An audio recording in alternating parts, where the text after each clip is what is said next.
and say hi. As usual, your teacher, your trainer loves you. Loves it when you say hi, so that she may know who is there.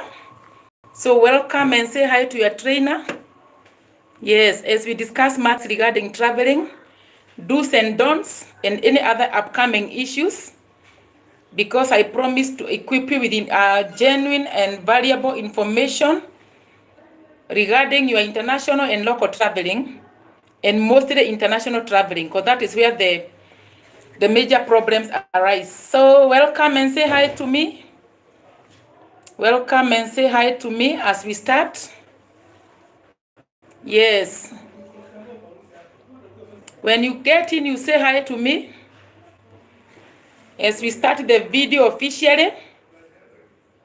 Yes, say hi to me as you get in, as I wait for you, my guests.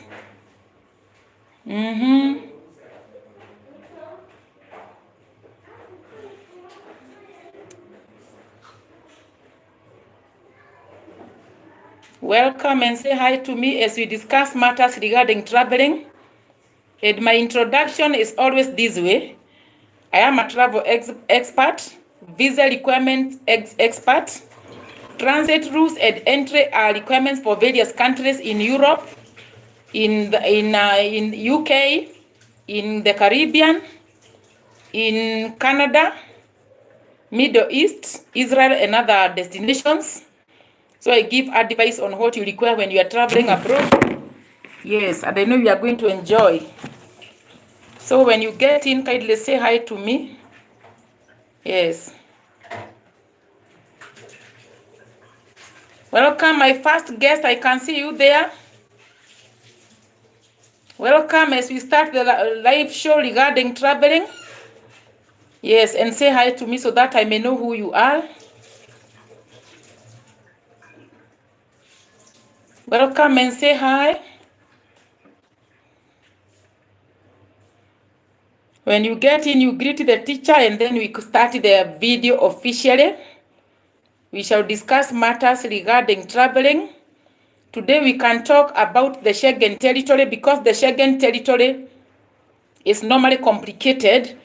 Most travelers do not understand the Schengen rules. So when you come in, kindly say hi to me and like the video. And if you haven't subscribed, kindly consider subscribing. Yes, kindly like the video, my dear ones. I can see we are 19. And say hi to me so that I may know who is there. Yeah. Say hi to me and like the video. Thumbs up kindly. As we discuss matters regarding traveling, so that we may prepare ourselves. Yeah, like the video, my dear ones. I can see we are 32, 31. Like the video and subscribe if you haven't, so that I might start my video, my streaming officially. And I know we are going to enjoy the show. Like the video kindly. We have one like, kindly like the video as we start. Today we can discuss about the Schengen territory for visa nationals.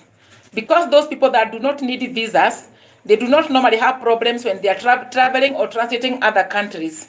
But visa nationals, and by visa nationals, majorly I speak about Africans, some of the Asian territories, and other destinations in the Caribbean, other destinations in Central America, South America, because some of those destinations are visa nationals, but not all. So as you get in, kindly give a like, so that we might start officially, and we shall be blessed. As I have been saying, I'm a travel expert working in the aviation industry to date. So I'm conversant with rules regarding entry requirements in the US, transit requirements, entry requirements in Canada, in Europe, United Kingdom, Ireland, Israel, Middle East. Yes, and the Schengen territory. I know some of us know about the Schengen territory because they have traveled there, but some do not know. Even for those that know the rules in the Schengen territory, thank you so much. Refox Gaming, thank you so much. How are you? Welcome. Happy Sunday. Like the video kindly. Yes. Thank you so much, Banana Banana man. Oh, for breakfast, peanuts. Yes, coated. Yes. But I love bananas, by the way. But I didn't have bananas in the morning. Wow, thank you. I shall leave, Nema. How are you? Thank you so much. Thank you so much, my dear. Welcome and like the video kindly. As we start our streaming officially, thank you so much. I shall live. And I confess again that you shall live and live, see the goodness of the Lord in the land of the living. Your name is so powerful because names have power. Now yours is a good one because you are confessing that you shall live. Thank you, Danny Conqueror.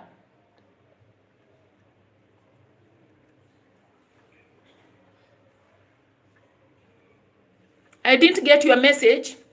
Kindly like the video. Yes, I shall live, Nema, you shall live. We shall always confess that. Remember, confessions brings possession. What you confess is what you possess.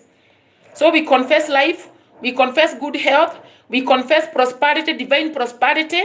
Yes, godly prosperity. So welcome to my live show and like the video. If you haven't subscribed, kindly click the button. And as I start introducing myself, I am a visa expert, travel expert. Thank you so much, Banana Man. May the Lord bless you too. Thank you because you acknowledge the Lord. The Lord is supreme. God of heaven is supreme in everything. He is supreme in our YouTube channels. He is supreme in this world, in all the continents of this world. God is supreme. So we give him all the glory and all the honor. Yes, so we should always love one another, as I always say, without discrimination, because God created every man He created man in his image and likeness. So thank you so much. Like the video, guys, and subscribe kindly. As I make my introduction, before I start the topic officially, I am a travel expert, having worked in the aviation industry for many years to date. I know about visa requirements in Europe, visa requirements in the United Kingdom, in Ireland. Ireland is in Europe also, in Russia, in wherever, because that is my line of career. I am a trainer and a travel document checker. So today we can talk about the Schengen territory, and we can talk about other matters regarding the airport when someone is traveling internationally. So let me give you, I shall leave a blue jacket, because you are my frequent.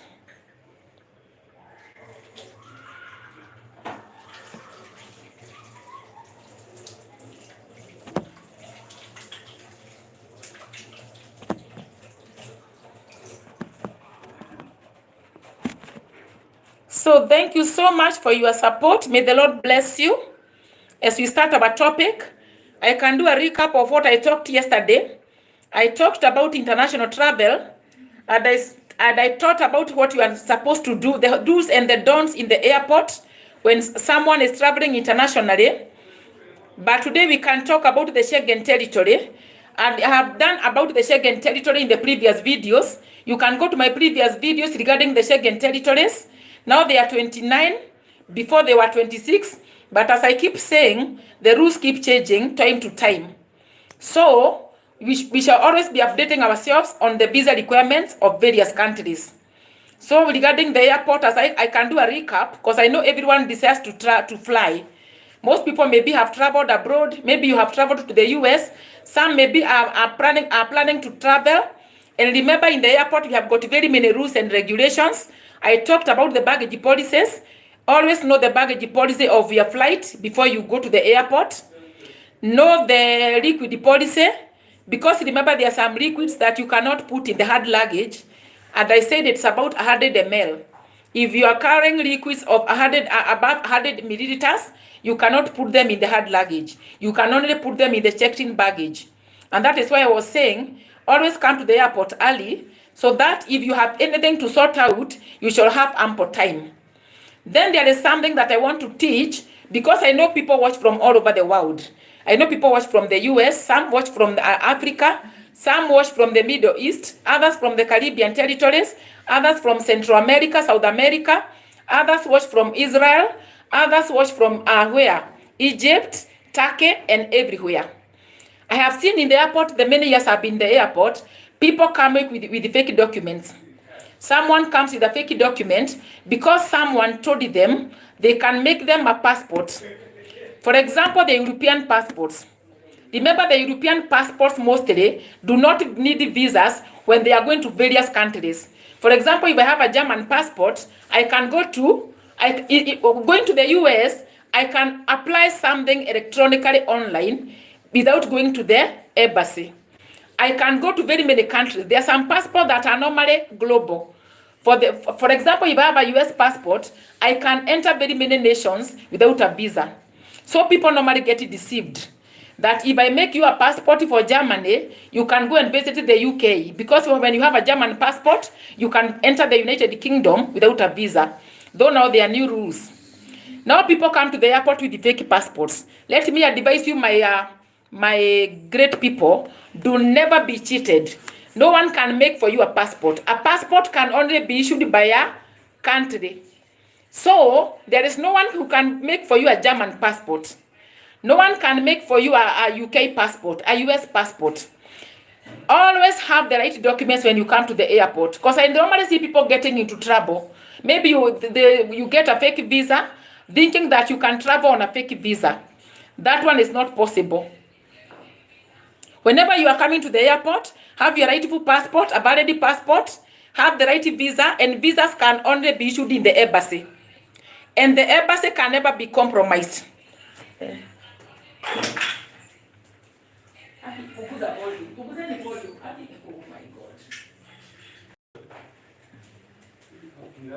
So, what I can say, visas can only be issued in the embassy.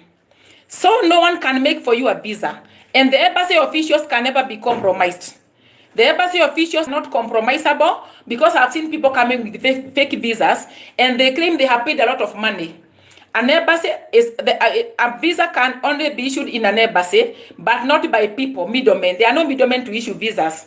The visas that can be issued online are Middle East visas. For example, when you're going to Dubai, you can go to the site of the UAE, apply a visa and pay, and you can fly. Yeah, but now for nations like for the European territories, and the European territories, I know you know most of them. For example, Germany, for example, Spain, for example, Italy, all those territories, you cannot get a visa anywhere. You have to apply the visa, get a visa embassy appointment, and get the visa in the embassy. No one can make for you a visa.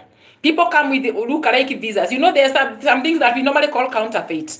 They come with the visas looking like the genuine visas, but a fake visa does not look like a genuine. It looks like it, but it is not genuine. So when you come to the airport with such visas, you're only going to get into trouble. You can be arrested because of that, and then you lose a lot of money. If you need to go to travel to Europe, apply for a visa, go to the embassy concerned, get your visa, and then you can travel. No one can make for you a visa. Neither can someone give them give you their passport for you to travel with it. Because I have seen so many people in the airport coming with other people's passports. You see someone with a US passport that does not belong to them, simply because they think they look alike.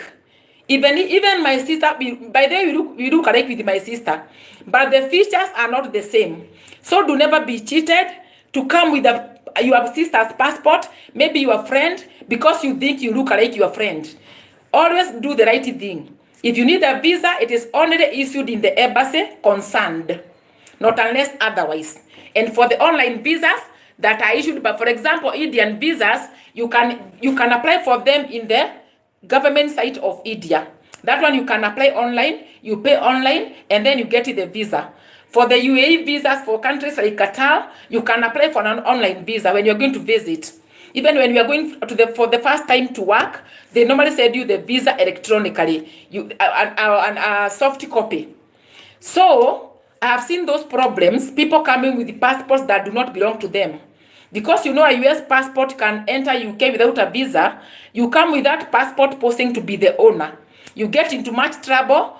And if you come with that passport, even if it is genuine, because remember here, you shall be an imposter. Now this one is not a fake passport. You get a genuine US passport of your friend. You come with it to the airport thinking you can maneuver. Remember that passport will be confiscated, you shall be arrested, and you are going to get into trouble. And because you are my community, I do not want any one of us to get into trouble. Visas can only be issued in the embassy, and the embassy officials can never be compromised. They normally follow the right procedure. You make an application, you show everything that you have the right documentation, and I have done about the visa applications in my previous videos. So kindly, my dear ones, you can go to my previous videos and apply for and check the procedures for the visa application and the requirements that you need to have and how you are supposed to conduct yourself in the embassy when you are going for interview. Yeah, mostly for the European embassies, mostly for the US embassy, the Canadian embassy. The Canadian embassy nowadays, mostly you make the visa application online, and sometimes in some countries you do not normally need to do a visa interview in the embassy. You can do the application online, submit all the information, and then you go to the visa application center. They take your biometrics, and by the biometrics I mean your fingerprints, your facials, and then they issue the passport if at all you qualify. But if they doubt you because maybe you gave insufficient information, they can call you to the embassy for clarification. So with the documents, my dear, do never travel to any airport with a fake document. You are going to get arrested. If you carry your friend's passport, maybe a genuine one, that passport will be confiscated and you shall be in trouble. If you need to go to Europe, you need to go to Germany, make an application for the visa, go to the German embassy, take your visa. If they deny you, wait for another time. There is always another time. So that is it. Never come with fake documents. Check whether your passport is valid for the country where you are traveling to. For as I talked yesterday, different countries have got different validity requirements. For example, if I can recap, the US validity for visitors, not for the green card holders. Remember, a green card holder is a resident. Not for the green card holders, neither for US citizens. If you are a visitor in the US, a visitor, maybe you are coming from Africa and you have a US visa in your passport. The passport minimum validity should be 6 months beyond the period of stay. So always have the required validity so that you cannot have a problem in the airport. But anyway, I have done that in my previous videos. I'm not gonna repeat about that because you can go back and see all the whatever. I've taught so many powerful things in my previous videos. So it is good to be updated. So my dear ones, always be updated with the travel requirements. If you are planning to go to the US, be prepared with all the requirements. And I always talk about authenticity. In everything that we do in this life, you must be authentic. Let me remove the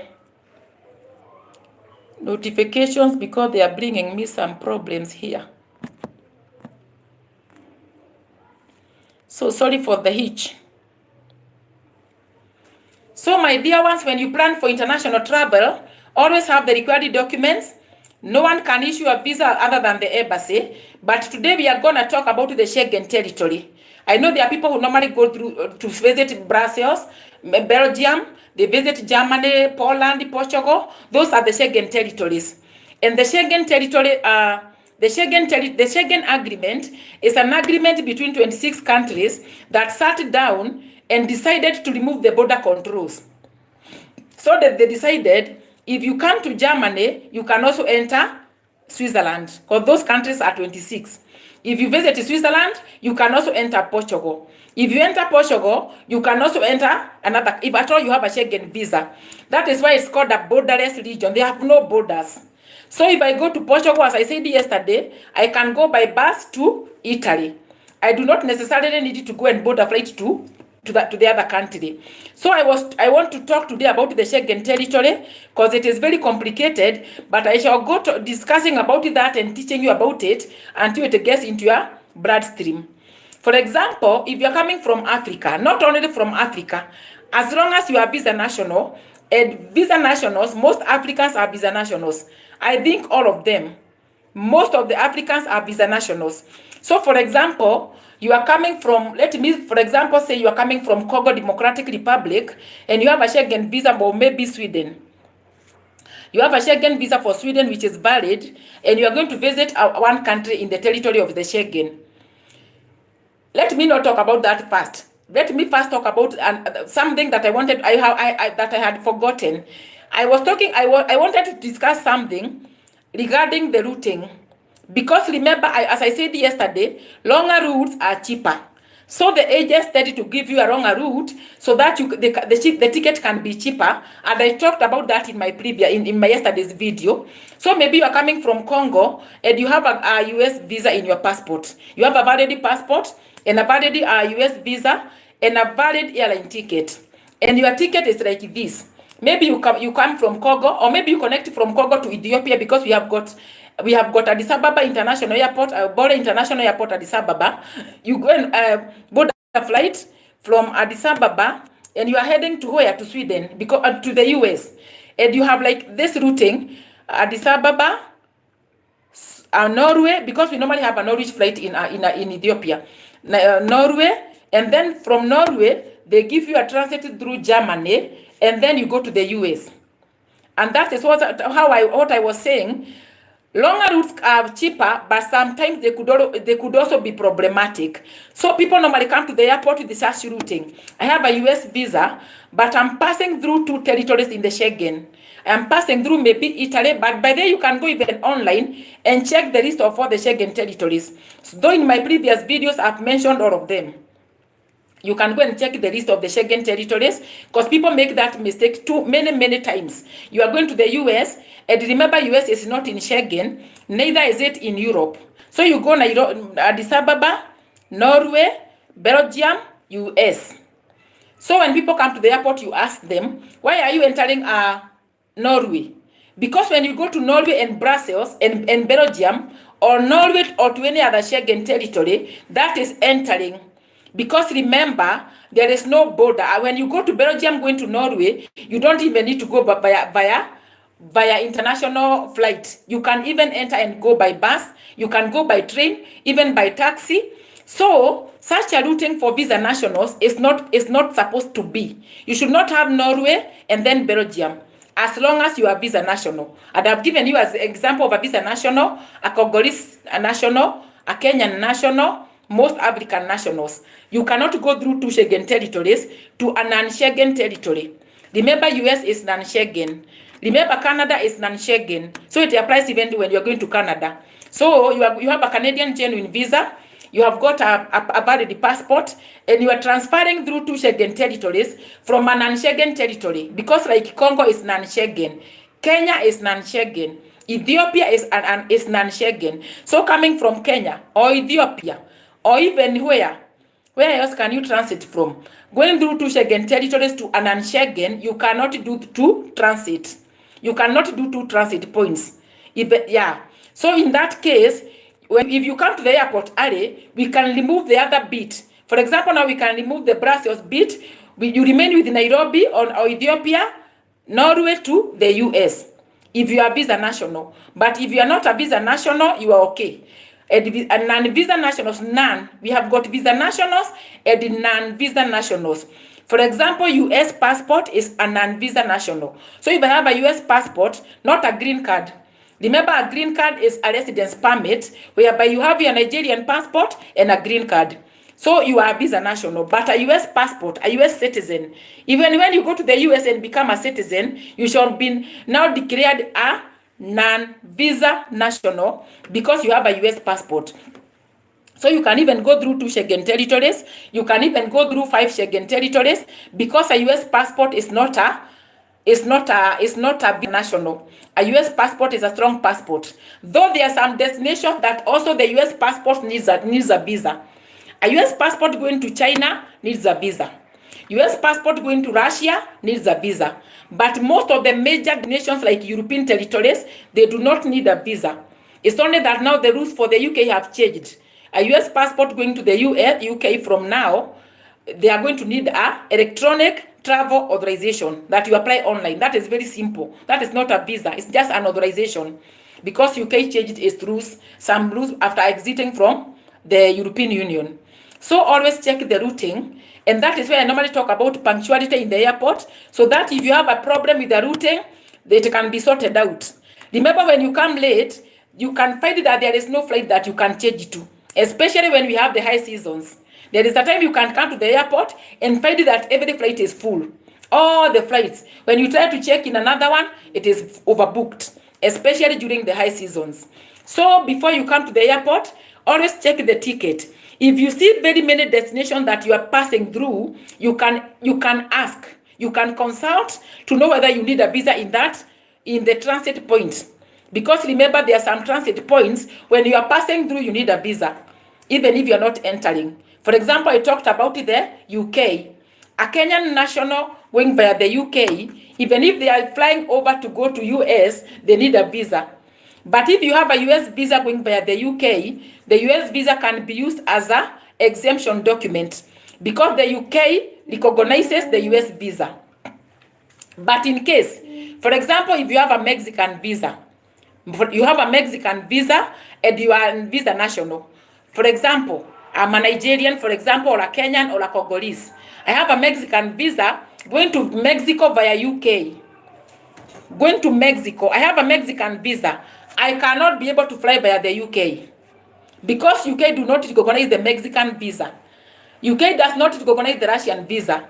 So if you are visa national, like Kenya, we are visa nationals and red. We are red, and because all countries have got their red nationals. Kenya in the UK are red nationals. So whether they are transiting or entering, they need a visa. But there are some territories that we call black. For the black nationals, if you are not entering, you are just transiting, you can transit the UK. For example, of a black national is a Comoros passport. Another black national, we have got the Russian passport, not the Russian visa. So a Russian can go via the UK to Russia.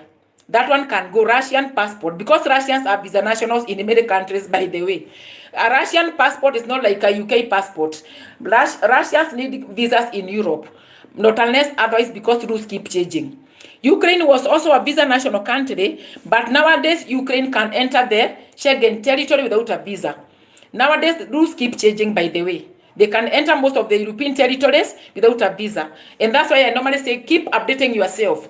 And I shall keep doing videos every time. When we have got new rules, like the ones that are happening in the UK now, I shall keep updating you, my fans, because I want you to be well updated regarding the travel rules. There are some passports in the Caribbean territories. For example, the Bahamas passport, the Commonwealth of the Bahamas. The Commonwealth of the Bahamas passport does not need a visa to the UK. Even when they are going to Europe, they can enter without a visa, by the way. Costa Rica passport, Bahamas, Grenada. There are so many territories, by the way. Some in the Caribbean, some in Central America. Some of those passports do not need a visa. But when they are going to the US, they need a visa. Remember, US and Canada are sister countries. So, if I have a Commonwealth of Bahamas passport, going via the UK to another destination, for example, even Mexican passport, by the way, a Mexican passport, because remember sometimes Mexicans pass through the US to go to Mexico because they are borders. Mexico and the US are borders. If I'm a Mexican, Nairobi, maybe I'm coming from Nairobi, Kenya, going to maybe passing through London, because a Mexican passport, by the way, can enter Europe without a visa. For the UK, it is okay, either entering or transit or transferring. So if I'm a Mexican, I can enter the UK, I can also transit. So that one is not a problem. But in this case, I am coming from Nairobi, going to London with a Mexican passport, then to New York, and then to Mexico. In the US, I'll need a visa. Because as I told you yesterday, anyone going via the US, even if you are transferring, you need a visa. You need to have all the requirements of entering the US. Because there is no transit without visa in the US. Even if you are passing through and you have got a residence permit for Canada, but you are visa national, by then in the US, even a British passport needs a visa either to enter or to transit. Even the European passport, even when you have a German passport, going even via the US, maybe you want to go and visit Mexico, because a German passport can go to Mexico without a visa. Same case, the Mexican passport can enter all the European territories without a visa. But going via the US, a British passport needs a visa. But in this case, they can apply for a ESTA, Electronic System for Travel Authorization. But if they do not have ESTA, And this applies to all other nationals in Europe. All European territories need a visa passing the US or even entering. So there are so many rules that we should update ourselves regarding, because it is very good to have the information before even you plan to fly. So anyone going by the US, other than the Canadian passport, they need a visa, whether to enter or even to transit. Always have that in mind. Then we can also talk about the Schengen territory. The Schengen territory, as I can repeat, are 29 countries that sat down and decided to remove the borders. So they decided if we issue a visa, any of our territories issue a visa to a person, that person, if he enters into one of us, maybe he enters into Germany, it is like he have entered into Spain and all the other 29 territories. And that is why the Schengen visa sometimes is complicated. There are some Schengen visas that can enter all the territories. But there are some Schengen visas that are only issued for particular Schengen states. There are some that are issued for 2 territories, and they are normally indicated in the visa. There you can see a visa written Italy and Norway only. Those ones can only enter Norway and the other country. There are some that are written Schengen, only Schengen. The one that is written only Schengen can enter all the countries. But there are some rules that govern the entry. So if I have a Schengen visa for Poland, for example, I have a Schengen visa for Poland, and I want to go to maybe to visit Germany and another territory in Poland. If I want to go to visit any Schengen territory, and I want to visit multiple territories, for example, my itinerary or my ticket reads Poland, Germany, France, because remember you have to have a flight itinerary. Because even when you are going to apply for a visa, you have to give a reason why you want to go and visit. And maybe your reason for visit is to go and visit multiple countries in the territory of the Schengen. So maybe you want to go and visit Poland, you want to go and visit Germany, you want to go and visit Italy. What will happen here? The embassy, the country of the main destination is the one that is going to issue the visa. Because remember, all these territories are Schengen territories. So if you are going to visit multiple destinations and you have a main destination, the main destination country is the one that is going to issue a visa. So you are going to go to that embassy and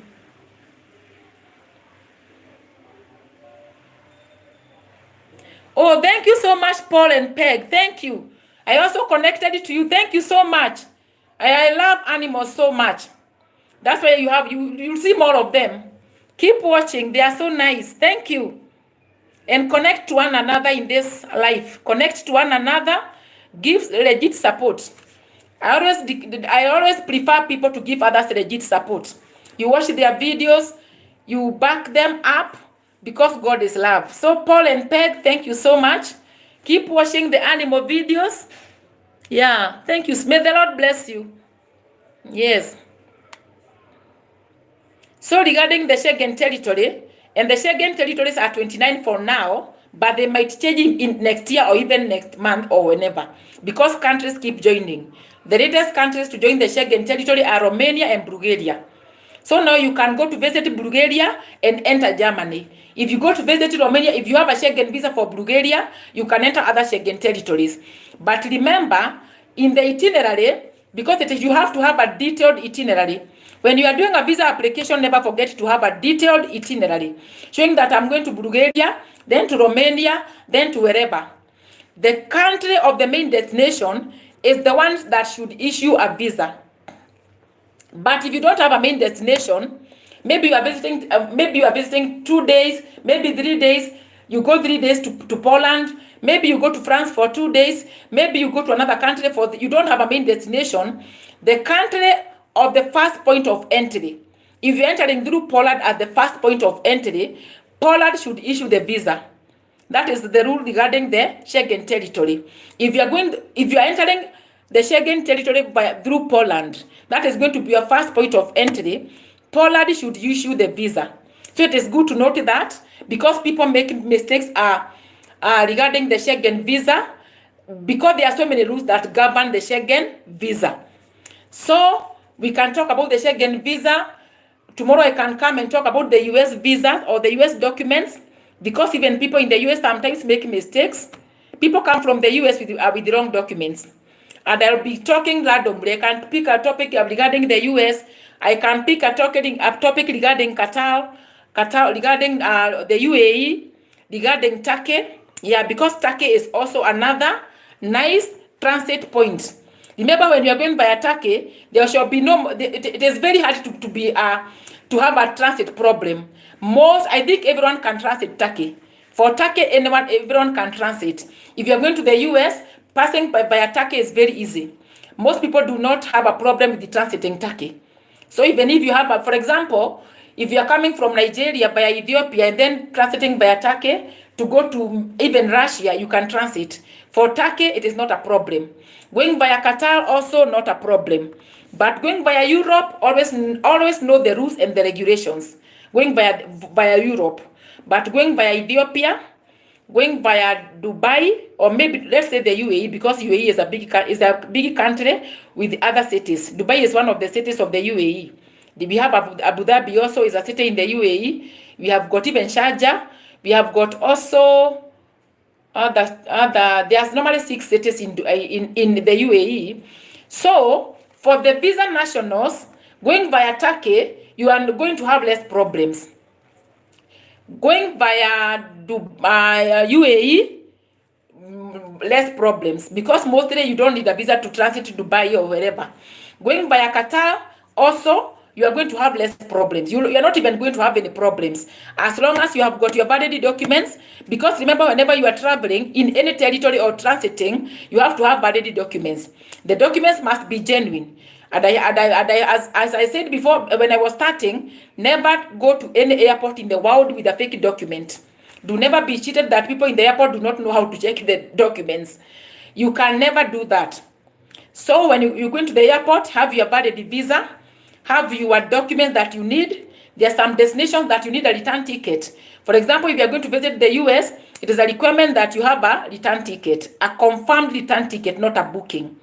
If you are going to visit the UK, anywhere that you go to visit and you are not a resident or a national of that country, always have a confirmed return ticket. Because that one is another problem I've seen in the airport. People coming with one-way ticket and they are going to visit. When you ask them, when are you coming back from that country? They say they are going to buy the ticket when they reach that, when they are exiting that destination. Remember, at the point of entry in countries, for example, when you're entering the US, at the point of entry, and maybe mostly when you are a first-time flyer, you are very new, you have a new visa, you are entering through maybe Boston, Logan International Airport, and you do not have a return ticket, you can be brought back. They can send you back, by the way, with the next available flight. So when you plan to visit any country, always buy a return ticket. Have a return confirmed, not a booking. As I told you the other day, I saw a couple that was returned from the US because they did not have a return ticket, and they were already couple. So never make that mistake. When you are going to visit the US, the UK, Canada, wherever, have a return ticket, because that one is a requirement for visitors. Yes. And have everything that is required. For example, the destinations in Asia, Asian territories. And the Asian territories like India, we have got Malaysia, we have got the likes of Thailand. You need some of those destinations coming from some particular countries. You need a yellow fever certificate, yellow fever vaccination. Coming from mostly for example, coming from Nigeria, when you come from Kenya, when you come from destinations like where all the countries where they have had a case of yellow fever, and it is always good to inquire whether you need it. For example, India is very strict with the yellow fever certificate. When going to India, you must have a yellow fever certificate. You must take the jab, stay for 10 days before you fly. The jab matures in your body after 10 days. So when they take you the jab, if at all you are coming from a country that have ever had a case of yellow fever, for example, Kenya, for example, Nigeria, and some other countries in West Africa, but from Tanzania, there's no problem. From South Africa, no problem. But when going to South Africa, you need it. But if you're coming from South Africa, going to Malaysia, going to India, you do not need a visa. So if you come to Kenya and you are a visitor, for example, and stay for more than 6 days, even if you come from a country that does not have a case of yellow fever, for example, if you come from the US, visiting Kenya, visiting Nigeria, or any country that have ever had a case of yellow fever, you shall also need to take the jab. Wait for 10 days for the jab to mature, and then you get the certificate. And then you can fly solely. Remember, nowadays the yellow fever certificate is a lifetime certificate. Formerly it was 10 years validity. Hello. Thank you so much, Trekking with Deb and Mike. May the Lord bless you for checking in. Thank you so much. Yeah, welcome. Have a happy Sunday. How was your Sunday? Did you go to church? By the way, I love trekking. Yeah, and you have got very nice videos, by the way. Connect to Trekking with Deb and Mike. Connect to her. Yeah, thank you so much, Trekking. Yeah, I came to your whatever and I did the necessary. Wow, thank you so much, Truth. Happy Sunday. Thank you for checking in on this woman here. Yes, I'm so happy today. I'm teaching matters regarding traveling, regarding preparation, how you are supposed to prepare yourself when going to the airport, because we have got many requirements. Yeah. Connect to one another, my dear ones, so that you can grow. I normally say you are supposed to grow organically. And when you support someone, ensure you put on the notification bell so that you can be getting notifications and watching the videos so that you can grow organically, because God is love. Yes. And we are a big community. Community from the US. Yeah, thank you so much, Truth. I was discussing matters regarding traveling because I want to equip my guests or my community with everything that they need to know regarding the airport. Sometimes you can think that you know something, but when you come to the airport, you find that you do not know. Sometimes people carry items that are not supposed to be carried in the airport. They carry items. For example, you can be carrying something like a fork. You know the fork? Or maybe a spoon. And the spoon looks very innocent. If it is a very long spoon or even a fork, you cannot take it in the hard luggage. Some of those items don't come to the airport. Do not put them in your hard luggage. Spoons, the wooden cooking spoons. Some souvenirs, by the way. People come even with the souvenirs. You buy at the duty-free shop. You know what happens. After security in some airports, there are duty-free shops. So in the duty-free shop, you go and buy a souvenir. Maybe you buy a very huge giraffe, wooden, thinking that you can take in the airplane. Sometimes you end up leaving those items, and sometimes they are very expensive. Some people can advise you and tell you, you cannot buy this because you cannot enter with it in the airport. But some people, they want to make cash. They want to make money. So some items that are bought in the duty-free shop, they can not enter in the airplane. For example, some people normally buy canned beer. You know beer, alcohol. I do not take alcohol, but I normally see people coming with canned alcohol. Cans. You know the can, not the bottled ones. They normally come with canned sodas, maybe canned alcohol, beer. Hello, Elizabeth. Thank you.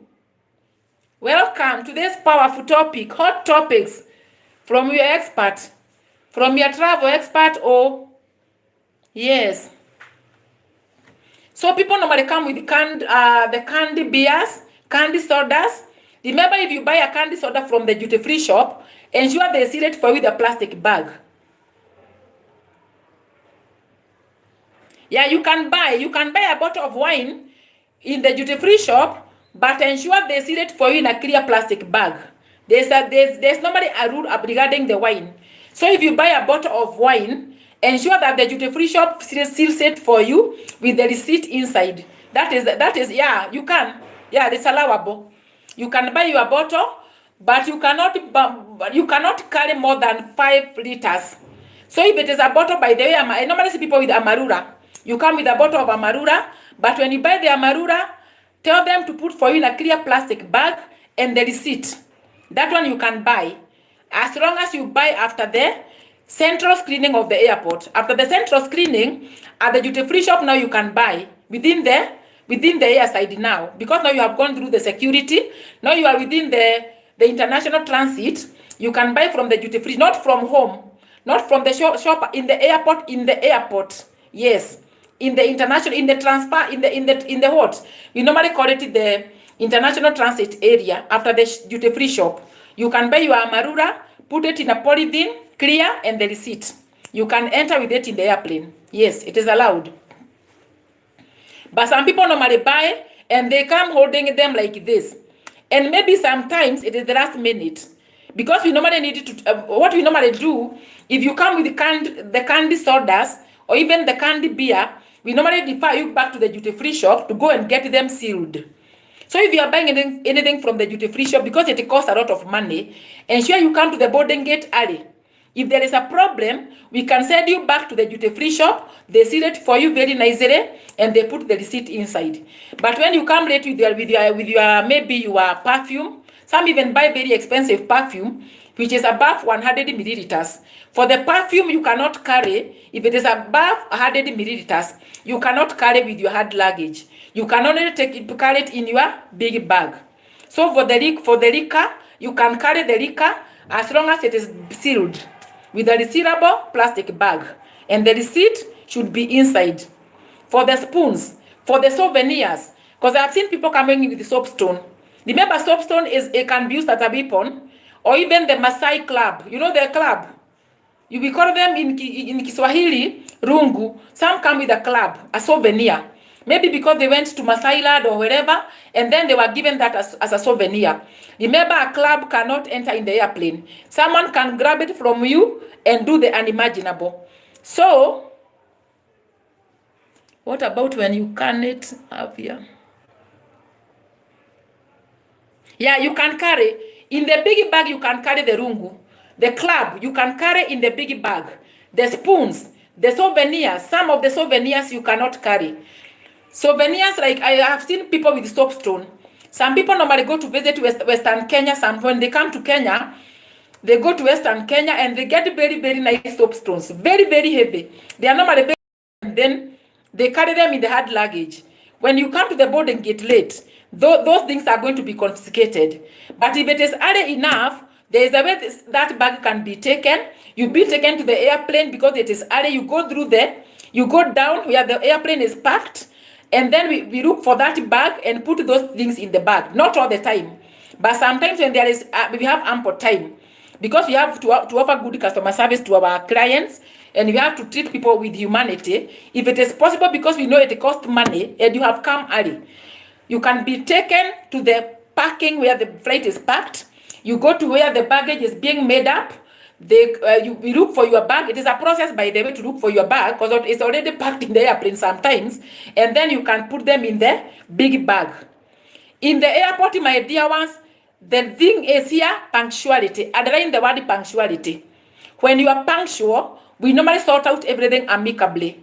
If you have got insufficient documents, and maybe you have sometimes we can call the destination. We can make a call in the UK and inquire whether you can be cleared with those documents. The UK can receive the call, make consultation, and sometimes they can clear you. If you have got insufficient documents by mistake, but you are legit. Because remember, you can never travel to a country when you are not legit. For example, there are people I was saying come with people's passports. I have seen very many people coming with other people's passports. You come from home, because Truth lives in Belgium. She gives me her passport, a very genuine passport. So I present myself in the airport because I look like Truth. I'm brown and Truth is brown. I present the passport to the authorities, thinking that we look alike. Never come with someone else's passport. Because what will happen? The passport will be confiscated, and then you will be arrested, and you get into very many trouble. You are going to get into a lot of trouble. So never carry another person's passport. That one is called whatever, personification. You take someone's documents, pretend it to be them, and then you come and stand before this woman here that you are that person. Because you know a Belgian passport can go to the UK, it can go to wherever. It is a global passport. Even if someone have a global passport, never use it if it is not yours. Go to the embassy, get a visa, follow the due process. But people come with other people's passports, thinking they can be allowed to fly. Remember, you are going to enter into many problems, and that passport will be confiscated. The owner is going to lose her passport, and you are going to have many problems. You can even get a ban of traveling. So do never come with someone else's passport, and do never come with a fake passport. I have seen people coming with a very, very fake passport. Maybe you see a US passport, very fake, or maybe a UK passport, fake completely, with their photograph, because now when it is fake, you know there's a difference between a fake passport. We have a difference between a forged passport. We have got a difference between, we normally have a fake passport, forged, and then we have got counterfeit. Those are three things. The fake passport or the counterfeit is the one that is made up. It is totally fake completely. It is made up. The forged passport is a genuine passport for truth. I cut her photograph and put mine. That is what is called forgery. I take a visa, a genuine visa from somebody. I cut the face of the visa. I put mine. You know, there's the way people do that. That one is called a forged document. It can either be a forged visa or a forged passport, where you cut maybe you cut the face or remove the date of birth to look like that person. Then we have got the imposter. It is where you come in a genuine passport belonging to another person. Those things do never try. I am saying this because I've seen people getting into trouble because they carry other people's passport. They come with the fake passports and they pay a lot. There is someone who told me they paid a lot. So we arrest and then we hand you over. So I wish you well, my dear ones. Have all the documents. Come early in the airport. If you have any discrepancies, we can sort them out. If you have got excess baggage, you can have time to repack. You can, because sometimes you could be having two big bags. One is heavier than the other. And when you come early, you can repack. You put items from the lighter bag to the heavier, from the heavy bag to the one that is light. So in the airport, it's about punctuality. It is about authenticity, no coming with fake documents, because a document can only be issued by a competent public authority. No one can issue a document. Remember, passports are official documents. They can never be issued by individuals. They can only be issued by a government. So with a passport, do never be cheated that you can maneuver with somebody else's passport. Neither can you maneuver with a fake passport. Neither can you maneuver with a, what else did I say? Forged. Forged is the whereby you cut somebody's information, maybe the face, and then I do some whatever, and then I pretend to be the owner. So the passport can only be issued by a competent public authority. So is the visa. The visa also can only be issued by a competent public authority. The competent public authority here is the embassy. For the visa, it is the embassy. For the passport, it's by the immigration department of that country. So a German passport can only be issued in Germany, not unless otherwise. If a German national visits Kenya and their passport expire, the German embassy in Kenya can issue a passport on behalf of the country of Germany. So if you have a US passport and it expires when you are in Tanzania, it can be issued abroad, by the way. People come to visit Kenya, their passports expire or they are stolen, because it can also be stolen or get lost. You have to go to the embassy of the US in that country.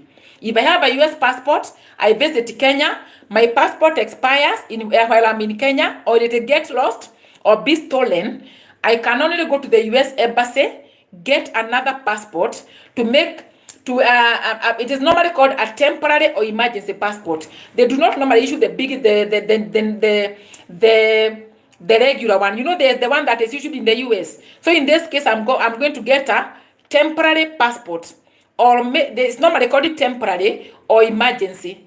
Either temporary, some countries say emergency, some call it temporary. And most of the time, it is normally valid for 1 year because it is issued abroad. For example, if you come from the US, your passport expires in Kenya, you go to the US embassy, they give you a passport valid for 1 year to take you back to the US. When you go to the US, now you go to your competent public authority and get the other big passport, mostly valid for 10 years. If you are a Japanese national, you came to visit Kenya, your passport expires in Kenya, you can only go to the Japanese embassy or the consulate, because there are some countries that do not have embassies. They have got consulate. And remember, the consulate offices are not as the embassies are. The embassy is more major than the consulate. There are some countries that normally have got the consulates, some have the embassies. So it can only be issued by in the consulate or the embassy. No one else can issue. Never be cheated. Because I've seen people crying. I saw another woman many years back. a very nice woman with a fake visa for France. So she told me when she was going to the embassy to take the visa, somebody told her, I don't know, someone who was studying somewhere, I don't know where, told her that he could issue her a visa at a cheaper cost. That one is a total no. It's a capital no. A visa can only be issued in an embassy or a consulate. And the embassy officials are not compromisable. They are very genuine, straightforward, and they issue a visa if only you are authentic also. Because you cannot be given a visa and you have seen motive is sinister. Not everyone who wants to go to travel is authentic. There is something we call fraudulently obtained document. So we have got the fake documents. Fake is not, but in our profession we call it counterfeit. Counterfeit is something that is made up, not genuine at all. So the fake or the counterfeit is the first one. We have got the forged, whereby the document is genuine, but it is tampered with. It is altered. Maybe I removed the photo, maybe the name to match me, and then we have got the genuine one. The genuine ones, whereby it is genuine, but someone is carrying it that is not the owner. So that one is called an imposter. You have a genuine passport, but it is not yours. And then we have the fraudulently obtained. What is the fraudulently obtained? It is a genuine document, but you used lies to get that document. For example, some people go online and then they find some maybe something in Canada. For example, maybe there is a conference in Canada, maybe a conference in Italy, maybe something to do with a particular church. When they see that, they go to the embassy and say they are going to that conference, and they do not even belong to that church. So they get the document fraudulently. They are given the visa, but by using lies or misrepresentation. They go and talk lies, and then they are given the genuine visa. That one, if you are profiled and found not genuine, you can be offloaded. But what the embassy does, even after giving you the visa, sometimes they revoke. For example, German embassy is very strict. Even when you get the visa in your passport, mostly for the visa for first-time flyers, people who have never flew abroad, if they give you a visa, they continue doing their due diligence. They continue doing their background checks on you. If they find that there is something that was not clear, they cancel that visa in the system and they issue an alert. So please, when you plan to go to the embassy to take a visa, when you plan to go to any country, ensure you are authentic. The trip is not a made-up trip. The trip is authentic, because at some point you can be arrested. You are somebody can ask you questions that you cannot even answer, because you went and used you used what can I call it? Deception.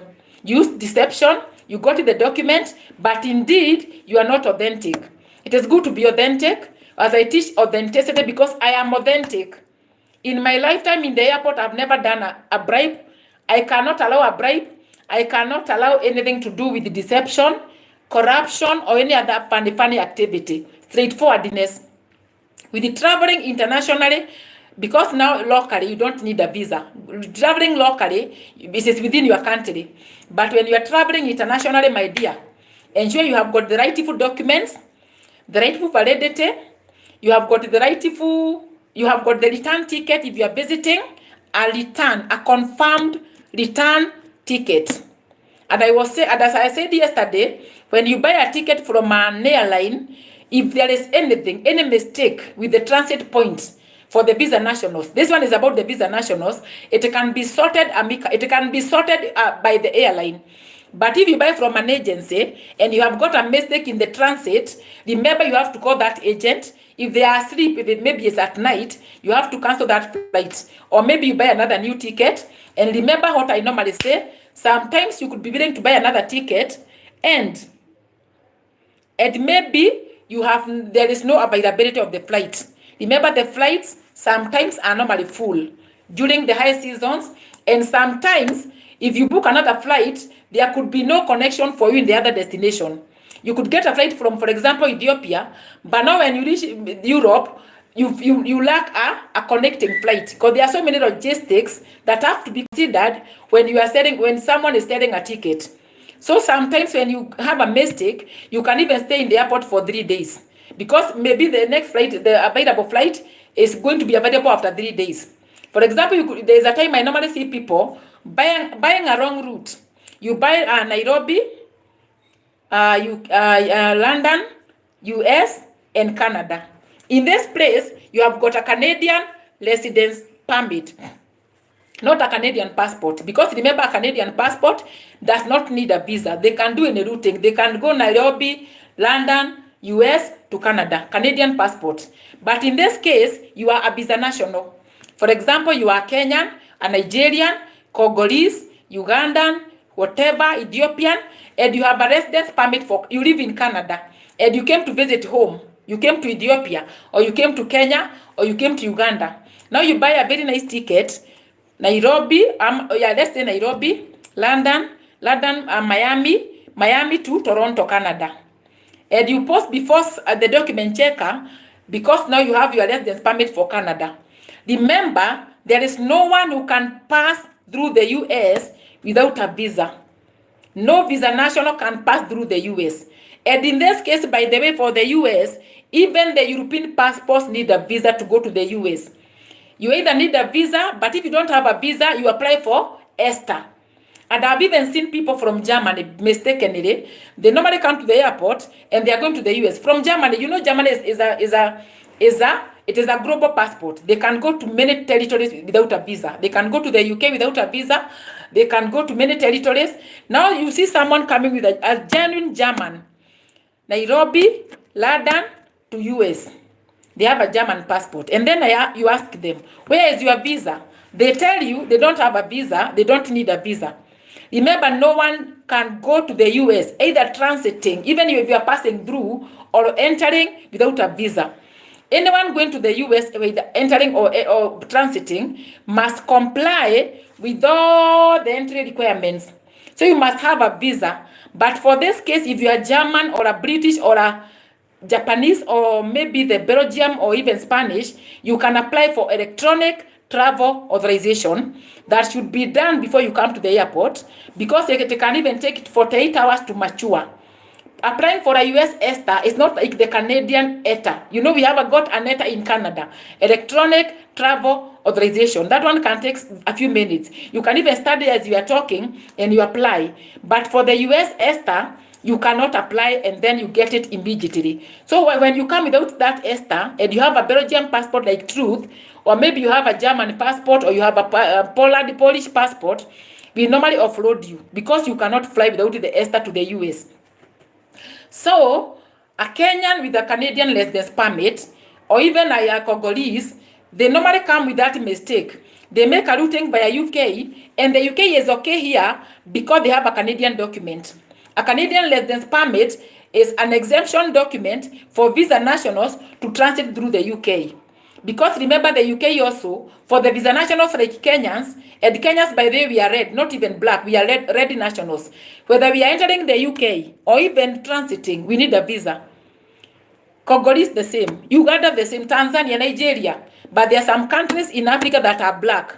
For the black nationals, e.g. Comoros, they can fly via the US, via the UK to another destination without a visa, but they cannot enter. If they enter, they need a visa. But if they are transferring through another territory, maybe to Cayman Islands, they can transfer to via the UK. But for a Kenyan, even if I'm going via London, Nairobi, London to Cayman, I need a visa to transit the UK. But if I have a US visa, a Canadian visa, New Zealand visa, Australian visa, it can be used as an exemption document in the UK. UK recognizes those four countries, Canada, US,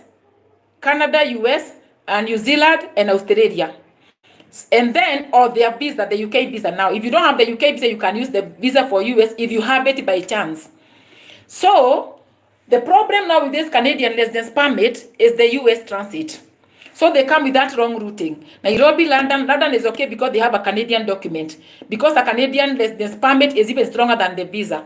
Because they already live in Canada. Now they have bought a ticket going back to Canada via the US. You can never transit the US with a Canadian residence permit. You need to have a US visa, not an ESTA. With a Canadian residence permit, because in this case you are a visa national. You are a visa national. And even if you're not a visa national, no one can pass the US without a visa, even if it is a German passport, by the way. If they are passing through the US or entering, the same rules apply. So with a Kenyan, with a residence permit for Canada, do not buy a route via the US, not unless you have a US visa. That one is very good to know because I've seen those mistakes. And then when you change the ticket, you find that there is no available flight for you the next day, because maybe there is no flight from London to Toronto the following day. So some people get stuck and very frustrated. So if you have a Canadian document, Canadian visa, try to buy a flight. You can go through the UK but directly to Canada. Maybe you go directly to Toronto or any other destination in Canada. But passing the US and you are visa national or even non-visa national, even the UK, by the way, you must have a US visa. So that is very good to note. US destination, no one can transit without a visa, only a Canadian passport. And there's another one that I saw, I think Machos, but Machos is not normally from Africa, so we don't have to talk about that. But a Canadian passport can enter the US. The US can also enter the US passport can also enter Canada, because I told you those countries are in North America, they are neighbors, and they are somehow similar. They are like sisters. But if you have a Canadian document, you have a Kenyan passport with a Canadian visa, no, you cannot. So it is good to, I'll keep updating you regarding the transit rules in Canada, in US. US, remember, there is no transit without a visa, because that one is a major crisis in the airport. US, you cannot go through the US without a visa. And people normally explain very well. I am not going to enter. I am just passing through Miami. I don't know to go to Grenada. Sometimes even Kenyans, because in Grenada or wherever they don't need a visa, now they come very comfortably. They want to go via the UK, via the US to Grenada. That is not possible. You cannot. Even the UK, when you are transferring, you cannot transfer. You cannot transit. And I gave you a very good example. For example, I'm a Kenyan. I have a Russian visa, a genuine Russian visa, or Mexico. Let's talk about Mexican visa or even Russian visa. So people come with a Mexican visa with a Kenyan passport, and then they study before you like this, and they tell you, I am going to Mexico via the UK, and I'm also going through the US. A Mexican visa is not recognized by the UK as a exemption document for visa nationals. For visa, I'm not talking about the non-visa nationals. For visa nationals, when you're going through the UK, Malaysia, or the document that they can only look at is the US visa, New Zealand visa, Canadian visa, and the Australian visa. But I told you Australia, because it is online, we do not clear. Australian visa, because it is normally online, that one we cannot count. But anyway, if we can prove it, we can clear. And then the UK visa. So do not come with a Mexican visa. You want to go to Nairobi, London to Mexico because you have a Mexican visa. Try another route. You can try Turkey. Turkey is okay. Turkey does not have a problem with such things. Nairobi, Istanbul to Mexico. If you are going via the UK and you are visa national like a Kenyan or Ugandan, Nigerian, ensure that there is something for US. Ensure there is a US visa in your passport, New Zealand, nothing else, or the UK visa itself. And then when you go to the US, you tell me you are going to you are transiting, you are not entering. You have to have a US visa. A US. For the visa national, it's not an ESTA. ESTA is for the non-visa nationals, e.g. European passports. I think up there you have learned something. You can interact with me and ask me any other questions, because I am a trainer and it is I have too much information. I have to pour that information because it is too much. Regarding the US also, I will come and talk about the US, because I have also another very, very hot topic regarding the US. Because people come from the US with wrong documents, thinking they can go back to the US, and they get stuck. You can even be stuck here for 1 month. There is a passenger who was stuck in the airport for very many days, simply because he came from the US with the wrong document, thinking she could go back with it. There are some things that you can come out with the US, because remember, when you are coming out of the US, they do not care because you are coming out. But the document that because now you have a Kenyan passport or a Ugandan passport, and you are going to Africa, they don't have to care. But now going back with that document, and they are normally written I don't know why people, whenever you get a document, by the way, even if it is a work permit, check the details. There's a work permit for US, normally written,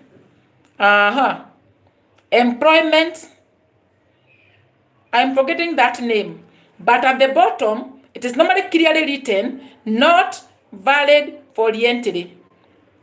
It is employment authorization. It is normally called the employment authorization card. It's by the way for US, employment authorization.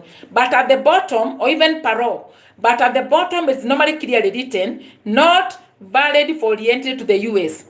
And people come with that document because maybe they have they work in the US. Maybe you are Kenyan, you went on a visa or work visa, maybe the H1B work visa, and then after arriving in the US, the company gave you the employment authorization. Remember, that one is not a green card. That one is something that you are given by that company to be working in that company. But now, you don't have any other document for living in the US. So you exit, thinking that when you exit from the US, you can go back with the same document. And it is clearly written at the bottom, not valid for re-entry. That one can never travel back to the US. Neither can any airplane clear you to fly. So that when you are going to be stuck in Africa or wherever forever, you can be stuck and even fail to go back to the US forever, because now you exited and you don't have the right document. There is also another document for the US I can touch on called the Certificate of Naturalization. The certificate of, if you see that certificate, that person is a citizen of the US. They went on a green card, lottery. They went on a green card, maybe through the lottery or the family green card. And they stayed in the US for 5 years because you qualify to get a passport for now, because the rules have not changed. I don't know whether after Trump, rules can change. But what happens in the US, when you go on a green card, maybe a family green card or even the lottery, and stay in the US for 5 years without exiting, you can apply for citizenship. So what happens when they are doing that celebration for the citizenship? Before you get the US passport, they give you a certificate of naturalization. It's normally a paper written very well on the top, certificate of naturalization. It has your details and you have everything. But at this point, they have not yet given you the passport because you are still in the US. And this certificate of naturalization is valid for you to stay with it in the US as you wait for the passport. Because already now you are qualified to become a citizen, simply because you have stayed in the US for 5 good years without exiting. Remember, when you exit from the US time to time, you can never become a citizen. You are only going to be renewing your green card after every time. You renew the green card, because I have seen people who normally come to Africa every month. Then they say they don't care about the US passport. So they normally renew the green card. After 10 years, you renew the green card.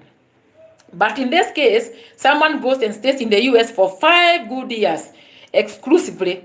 And then they are given that certificate of naturalization, and they are told now they are US citizens. And what happens? They exit. Because of excitement, they want to come and greet their grandmother, their great-grandmother, because now they have become US citizens with that a certificate. And they have their Kenyan passport. Then they come to the airport with that certificate of naturalization. They want to enter a flight, to board a flight via Europe to the US, or maybe via Turkey or via anywhere. That one cannot be allowed to travel. We do not clear that certificate. That one is not a travel document. That one is just to show that you are a US citizen. So after you get the certificate of naturalization, ensure you wait for your passport before you exit the US. I saw another passenger staying for many months with that certificate. She tried, I not mention the flight. She tried a particular flight, she was denied. She went to another one, she was denied. Finally, I saw what I told her, to go back to the US embassy in her country. Go back to the US embassy, get a transportation letter. Remember that one, you have to go through a process, appointment, and you have to pay for that transportation letter. And it's normally a very nice letter, sealed in an envelope, which can now help you to go back to the US to go and get your passport. But the transportation, you cannot go via the United Kingdom. That is another mistake people normally make. You cannot go, because UK do not recognize the paper visas or wet stamps to transit their country. They only know the green card, the US passport, or the visa. But those other things, I don't know the added stamp. Some come with the wet stamp. There's normally a wet stamp, by the way, extension of a green card. You know the stamp, the office stamp that you normally do like this. A very genuine and valid one, but the UK cannot allow it. They normally say you cannot know, anybody can make that one, though it's normally genuine. So for the wet stamp, for the transportation letters, you can use other flights, maybe through Qatar, you can go through Dubai, you can also use, by the way, other maybe Air France, but not all flights. So that is good to note, because even the US people normally make a mistake.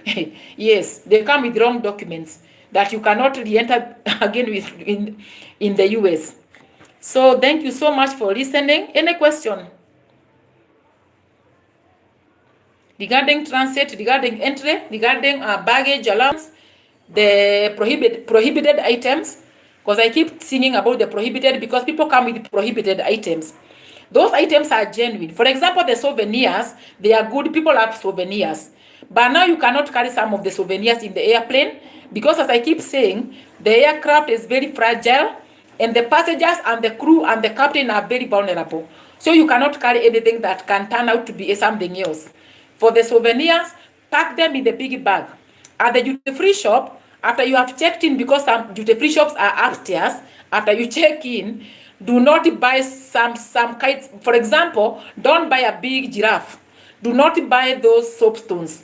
Do not buy a wooden spoon, the one that is used for cooking. Don't buy at the duty free, because now those ones you cannot carry in the airplane. But if you have them, you bought them in the maybe in town, you can pack them early enough in the checked baggage. Those are some of the tips regarding traveling internationally, because local travel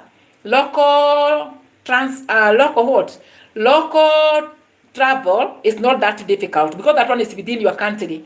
But when you are crossing the border to other people's country, you have to undergo a vigorous process, very vigorous.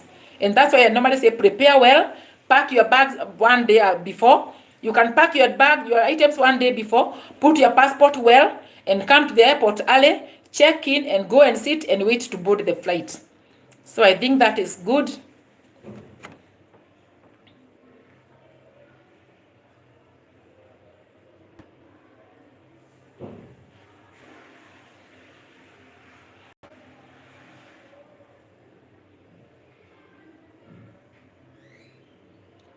And by the way, before you go to some countries, always inquire, especially countries in Asia. Do not just be told that there are people who are being taken maybe to some countries in Asia and you run, because I've seen people in the airport. Sometimes it is good to know where you are going. You know, when people are desperate, maybe some people can come and cheat you that they have got opportunities in I don't want to mention the country, but in the Asian territories. I know you know the Asian territories. I'm not going to mention them. I can mention some of them, but I'm not saying those countries are bad. For example, someone can come and tell you they want to take you to Thailand. I don't know. You have to be very, very careful. Some territories can issue their visas anyhow. For example, if you want, for example, I don't want to mention, but there are some countries that issue their visas anyhow. So you can get a visa, but later get into trouble. But I'm happy with countries in Europe, because in Europe, you have to go through a vigorous interview. You don't have to, it's not a walk in the park. Like when you go to the German embassy, it is going to be a vigorous process for you to go to the visa interview, and even to get the visa. It's not easy. So it is very hard for you to be duped into bad things. But countries that issue their visas anyhow, and then someone is coming to tell you they are going to connect you to get work in some countries, be very careful, because we have had some things with these years that are not very present. So do never rush, and always inquire, because when people are desperate, they can be duped into doing things that are not good. Before you go to any country, I've even seen people traveling, not even maybe young people, and they do not notify their parents, and later bad things happen. Remember that is a foreign country you are going to visit, and you don't know about it. In territories in Europe, it is a bit better, but some territories in the Asian territories, be very careful, not all of them, but be very careful. If someone promises you to take you to go to work, ensure that you tell your parents, ensure that you know someone who works there already, and they can tell you how the situation is. But don't just come and enter the airplane going with strangers to destinations that you do not know. That one is just a disclaimer because I have had people having trouble. You are told to pay, and I don't know what amount of money someone is going to take you, I don't know, to Asia. Be very careful with the Asian territories, but not all of them, because your life is very important. Always take precaution. And in the airport, do never carry anyone's bag. Let no one tell you to carry for them their bag, maybe because they have got excess. That one I did it in another video. There are people who normally come with excess luggage, and then they tell their fellow travelers, because we are going together to the US, let me put some of the excess weight in your bag because you don't have a lot of baggage. You can land into trouble. Do never try that at home. Even if you think that person is a very good person, if it is not your family or someone you're in the same group, do never carry anyone's bag or anyone's excess baggage. To put for me this weight into your bag, then you can give it to me when we arrive in Europe or in wherever. Do never. In the airport, no, don't. As long as it is not someone you know. I am not saying that everyone is a bad person, but in the airport, it is very, very fragile. Anything that you carry in your bag, ensure that you know what it is. Because even when you are packing at home, you are supposed to pack it yourself. I have so many things in my head that I know that if I tell you, you can scream. So, pack your bag yourself at home. Ensure that you know everything that is in your bag, and have your bag all through. Do never leave your bag unattended in the airport. When you go to the washroom, because the washrooms are clean, enter with your bag in the washroom. Then go and board the flight. Know what is in your bag, my dear, and you are going to have a safe time. So like the video if you haven't, thumbs up and subscribe if you haven't. Yes, and let's support each other organically. So in the airport, everything that you need to know. I think I have talked about so many things. I shall come and talk about US alone. Come and talk about Dubai, because I know people don't normally know things. And that's why you see people stuck in the airport crying.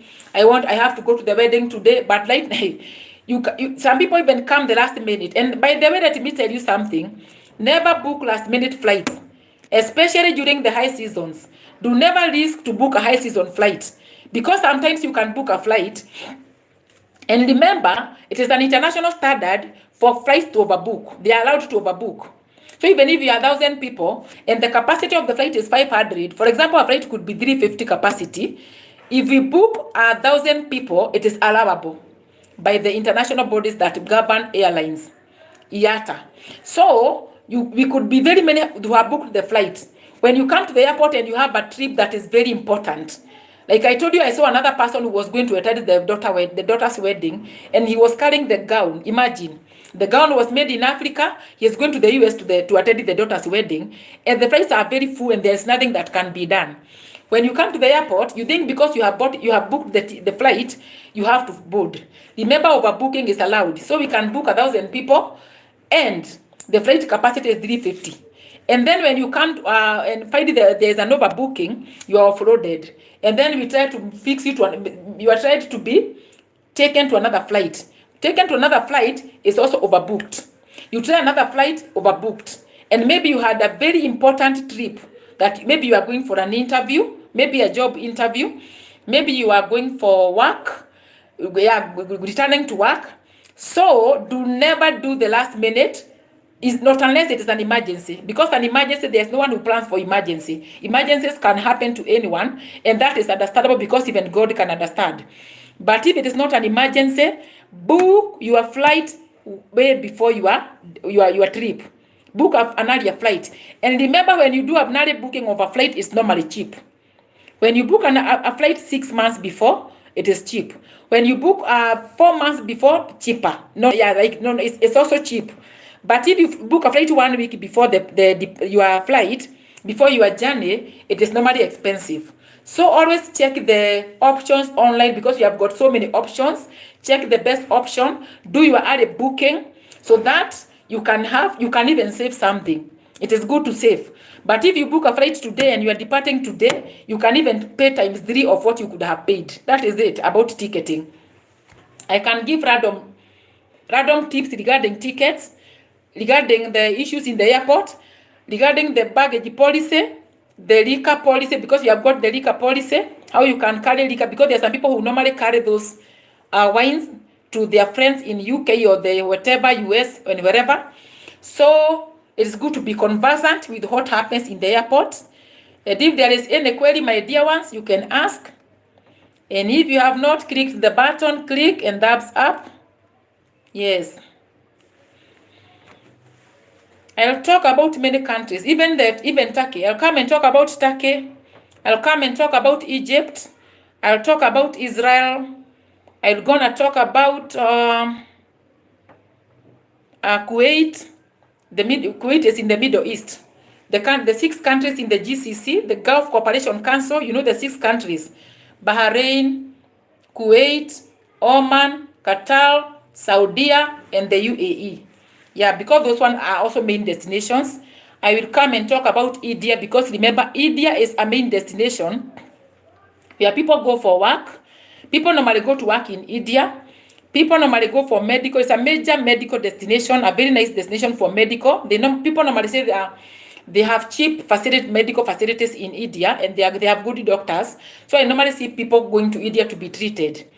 So, and then we have got tourist attraction. They have got elephants and all that. They have got very nice tourist attractions. What else? Very nice universities. People normally go to study in India. So I'm going to come and talk about India at length because I normally see many mistakes also with the Indian route. People normally come with the mistakes. And maybe you have got a patient who is going for medical, but you don't know the rules. And then sometimes, depending on the airplane that you are using, like for example, if you are using Air India and you are going to Malaysia, you can do that. For example, in Nairobi, we normally have Air India that goes to Mumbai, and then people normally buy that routing. Nairobi, Mumbai, Malaysia. Maybe you're going to Thailand or Malaysia. Remember, if you are using Air India, the connecting flight must be Air India. That one is something that people do not normally know. You normally buy a ticket Nairobi to Mumbai, and then you are going to Thailand or Malaysia. From India to Malaysia, from Mumbai to Malaysia, the flight must be Air India. So you should buy a continuous flight with Air India because it is possible. So sometimes the agents they are not bad people, but sometimes they don't have that information. So sometimes when you are buying some tickets, always ensure that you are buying the right routing. There are some tickets that when you buy, you are flying on their flight, you have to continue with that flight. If you are going to Malaysia on Air India, it should be Air India. Nairobi, Mumbai on AI, Mumbai to Malaysia on AI. That is it. So I normally see people getting stuck in the airport. You come late, and people like coming late in the airport. They run and come late. At the airport, when they are checking you in, they find that the flight from Mumbai is a different flight. Not all Indian flights, because you can also go to India by other flights, not necessarily a flight for India. You can use even another flight. There are different flights. You can use the Emirates also. But now there are some flights that when you buy their ticket, it has to be continuous to the final destination. That one you should know. So what else can we talk about? Any question? I can see we are remaining 3. Any query, my dear? Who is there?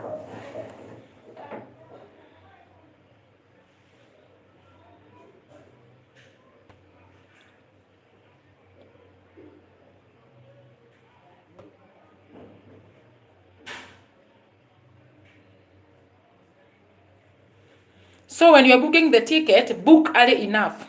When you book an early ticket, it's normally cheaper. Not unless it is an emergency. There are even people who book a flight 6 months ahead because you know you are going to travel. Because you can always change it, by the way. You can buy an open ticket, but you can change. But when you book a ticket way before, it is normally cheap. When you book a ticket 1 week before, it is normally expensive. When you book the same day, very expensive.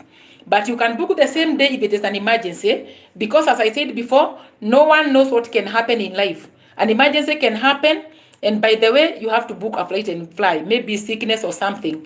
So that is something good to consider. Before you buy a flight, you can go online and check all the options and choose the best.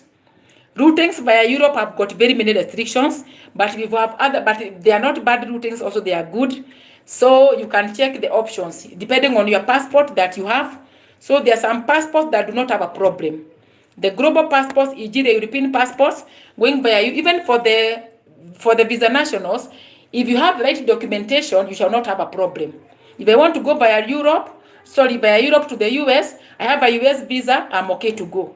Yeah, But the rules anyway keep changing by the way. The rules, for example, flight to France is not the same as flight to Germany. The flight to France have got different rules. Another flight maybe to Brussels could also have other different rules, because every country and every airline have got its own rules. The only thing that you can do is to get yourself acquainted with the right information. Inquire, go to the website, because we normally have the government websites in there. You can go to your Chrome or your browser, check the rules in their government website. Get all the information. Never get information from a person who is not qualified. And if you feel that maybe there's something wrong, always ensure that you go and check in the website. The websites for the government are legit.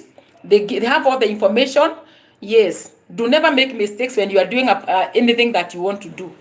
Always be legit.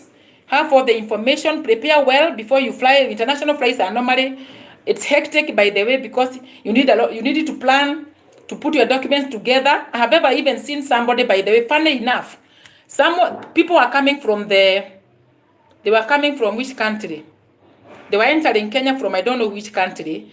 At the immigration or somewhere, the passports got exchanged. I have ever even seen a passport.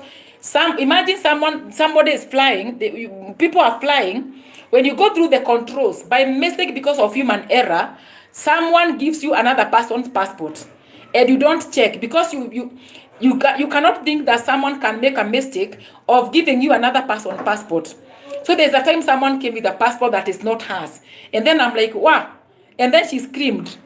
The mistake happened when they were going through the controls. That one was a human error, because human errors can happen. So whenever you go through a control whereby you give your passport to be checked or anything, ensure when they give it back to you, it is your own passport. Check the passport and the boarding pass, that the boarding pass is yours, because they interchange sometimes. They interchange.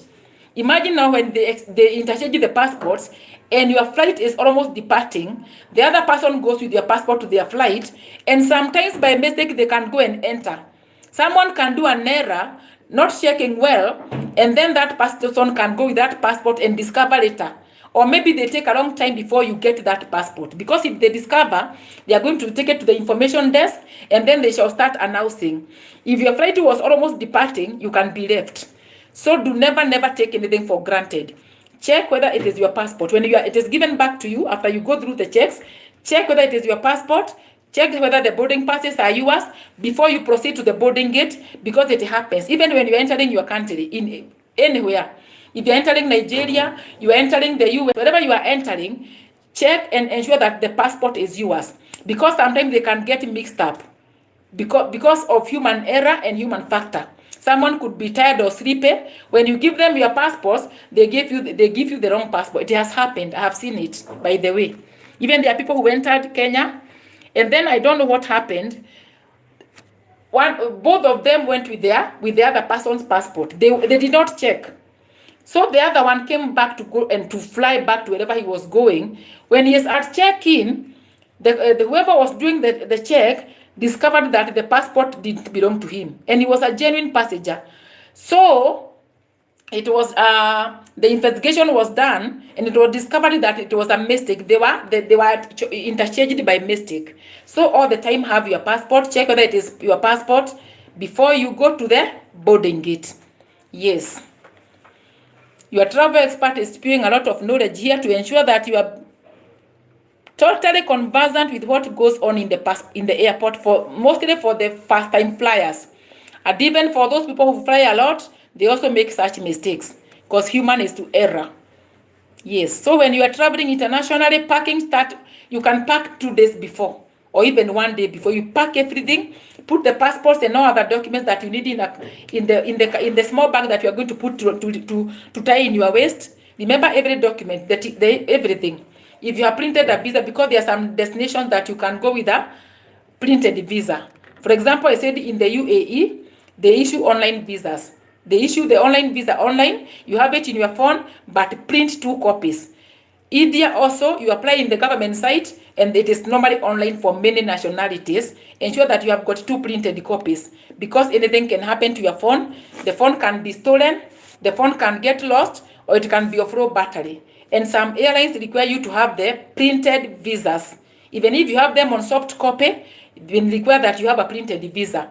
So to save your time and energy, plan well, come with everything that needs to be printed, put them with your passport together, so that when you are required to hand over to the authorities, you just remove very fast and hand them over, and it will be easy for you, and your travel will be good. I do not like it when I see people running in the airport and then they are sweaty.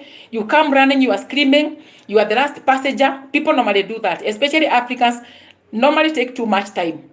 They come running to the boarding gate when the flight is almost departing. It is not good to be in that to be in such a state. Plan yourself. Talk to your friends. Have coffee with them. When the day of traveling, come very early and travel. Come check in, do the baggage, whatever. So that if there is anything to be sorted, it's sorted. Go to the boarding gate, enter into the waiting lounge, and wait. So that when you are boarding now, you can just board very well without a problem. We've got Wi-Fi in the airports. You can go, you can enter, you can be using your YouTube or anything as you wait to fly. But people normally come the last minute, they sweat, they panic, and maybe you have a health condition. It is very dangerous to panic when you have maybe a health condition. And even if you are healthy, do never be a poor timekeeper. In the airport, you have to practice to be a good timekeeper. Even Jesus was a good timekeeper. Jesus, when he was not with the disciples, he went to the mountain of Olives to meditate about the kingdom of heaven. He kept time. So even us, we are supposed to be good timekeepers. Especially because I have worked in the airport for many years. I know airplanes you can miss a flight because of 5 minutes delay. If you delay for 2, even not 5, even 1 minute. Yeah, I have seen people being late because of 2 minutes delay. You come after 2 minutes and the flight is departed. Or even if it is not departed, you cannot be boarded because already you are offloaded from the system. Simply because they did not find you when they did the announcement. Maybe you went to the duty-free shop. Maybe you went to wherever. You took your time. And then when you come to the boarding gate, the flight is closed. Even if it is not departed, you can see it being packed in the ramp. The ramp is where the airplanes are normally packed. You cannot fly. So it is good to be on time all the time. Or not even on time. You have to be before time. Yeah, before time, because in case of any queues, in case of discrepancies, they can be sorted in good time. Any query?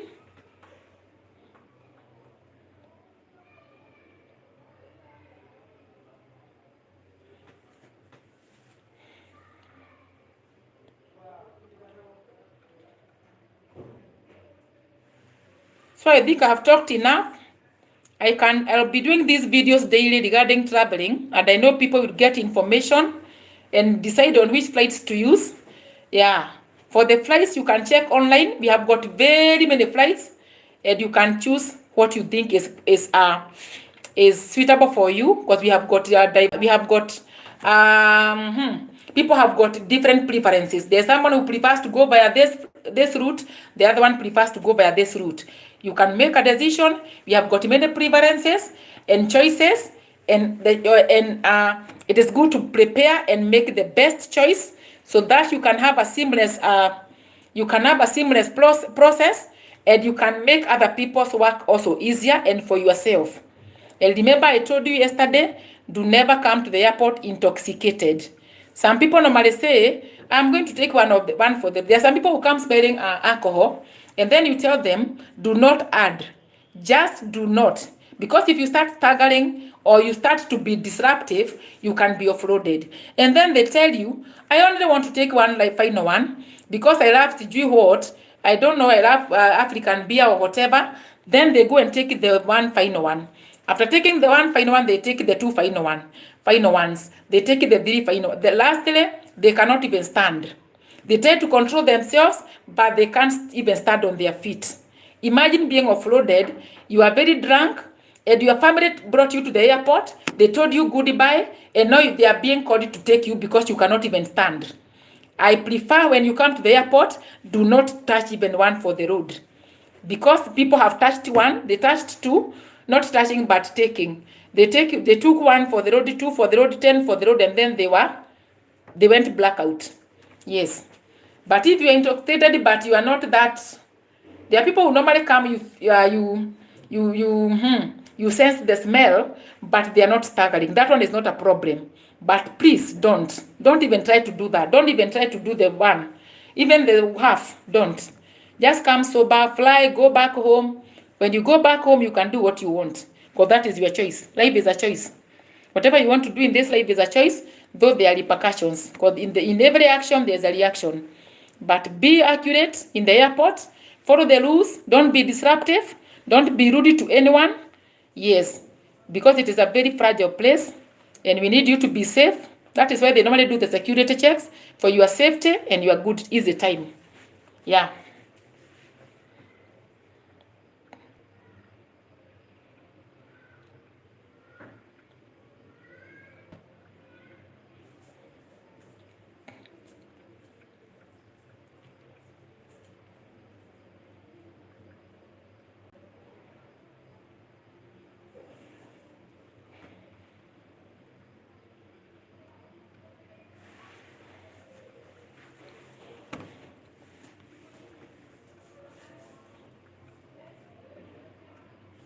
And by the way, something else I can talk about, there are people who don't normally take meat, because most of the food in the airplane, most of the time normally have meat. And there are people who don't take meat products. If you do not take a meat product, when you are booking the ticket, you can book for a vegetarian meal. There are some people who normally, and then they start saying they do not take meat, and it is the last minute. You remember that the booking for the food must be done early. So it is good to notify the airline early, maybe 48 hours before your flight, or when you're booking the ticket, ensure that you put that. If you need special assistance, you can also put in the ticket at the point of buying. There are people who normally need special assistance, because there are people who normally, maybe you are, what can I say? You are a person of reduced mobility. That one you are normally given, you are normally assisted to the level best. No one can no, okay, you can, for example, there are even some people who are normally partially blind. Maybe it's, you have a problem with the eyes, maybe partial blindness, maybe partial blindness. Remember, you are going to be assisted. So if you need a wheelchair, ensure that they put it in the system at the time of the check-in. If you need a wheelchair from your destination, for example, maybe you are coming from Ethiopia, going to Norway, going to the US, ensure they put it in the system in Ethiopia or in your ticket, so that it can be in the system. When you reach Norway, you shall be met in the aircraft, be taken with the wheelchair, and then being taken to those services are available in the airport if you need to be assisted, because you have to be assisted to the level best. Yeah, and then there are some people, when you come to the airport, maybe you are pregnant, you are holding a small baby, do never stay in the long queue. You can always go and be fast-tracked. Because some people normally come and then they make you, and then because sometimes you are busy, you can't see them because they are very, very far behind standing. Maybe they are heavily pregnant. Some of them have got smaller babies. Remember, when you have a smaller baby, or you are pregnant, or you are very young children, you cannot stand in the queue for long. You can go forward and just be fast-tracked. You can tell them, you see, I'm pregnant.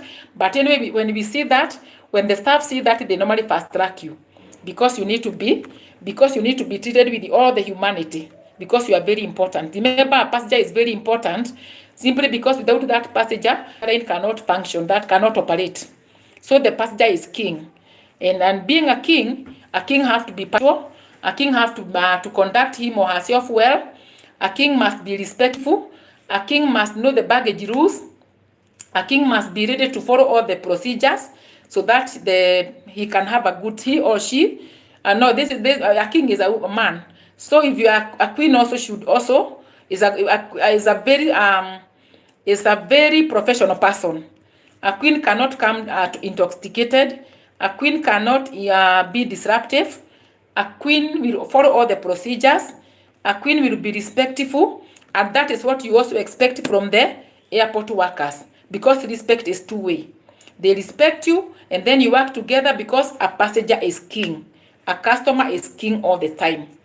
So I think that is good to know.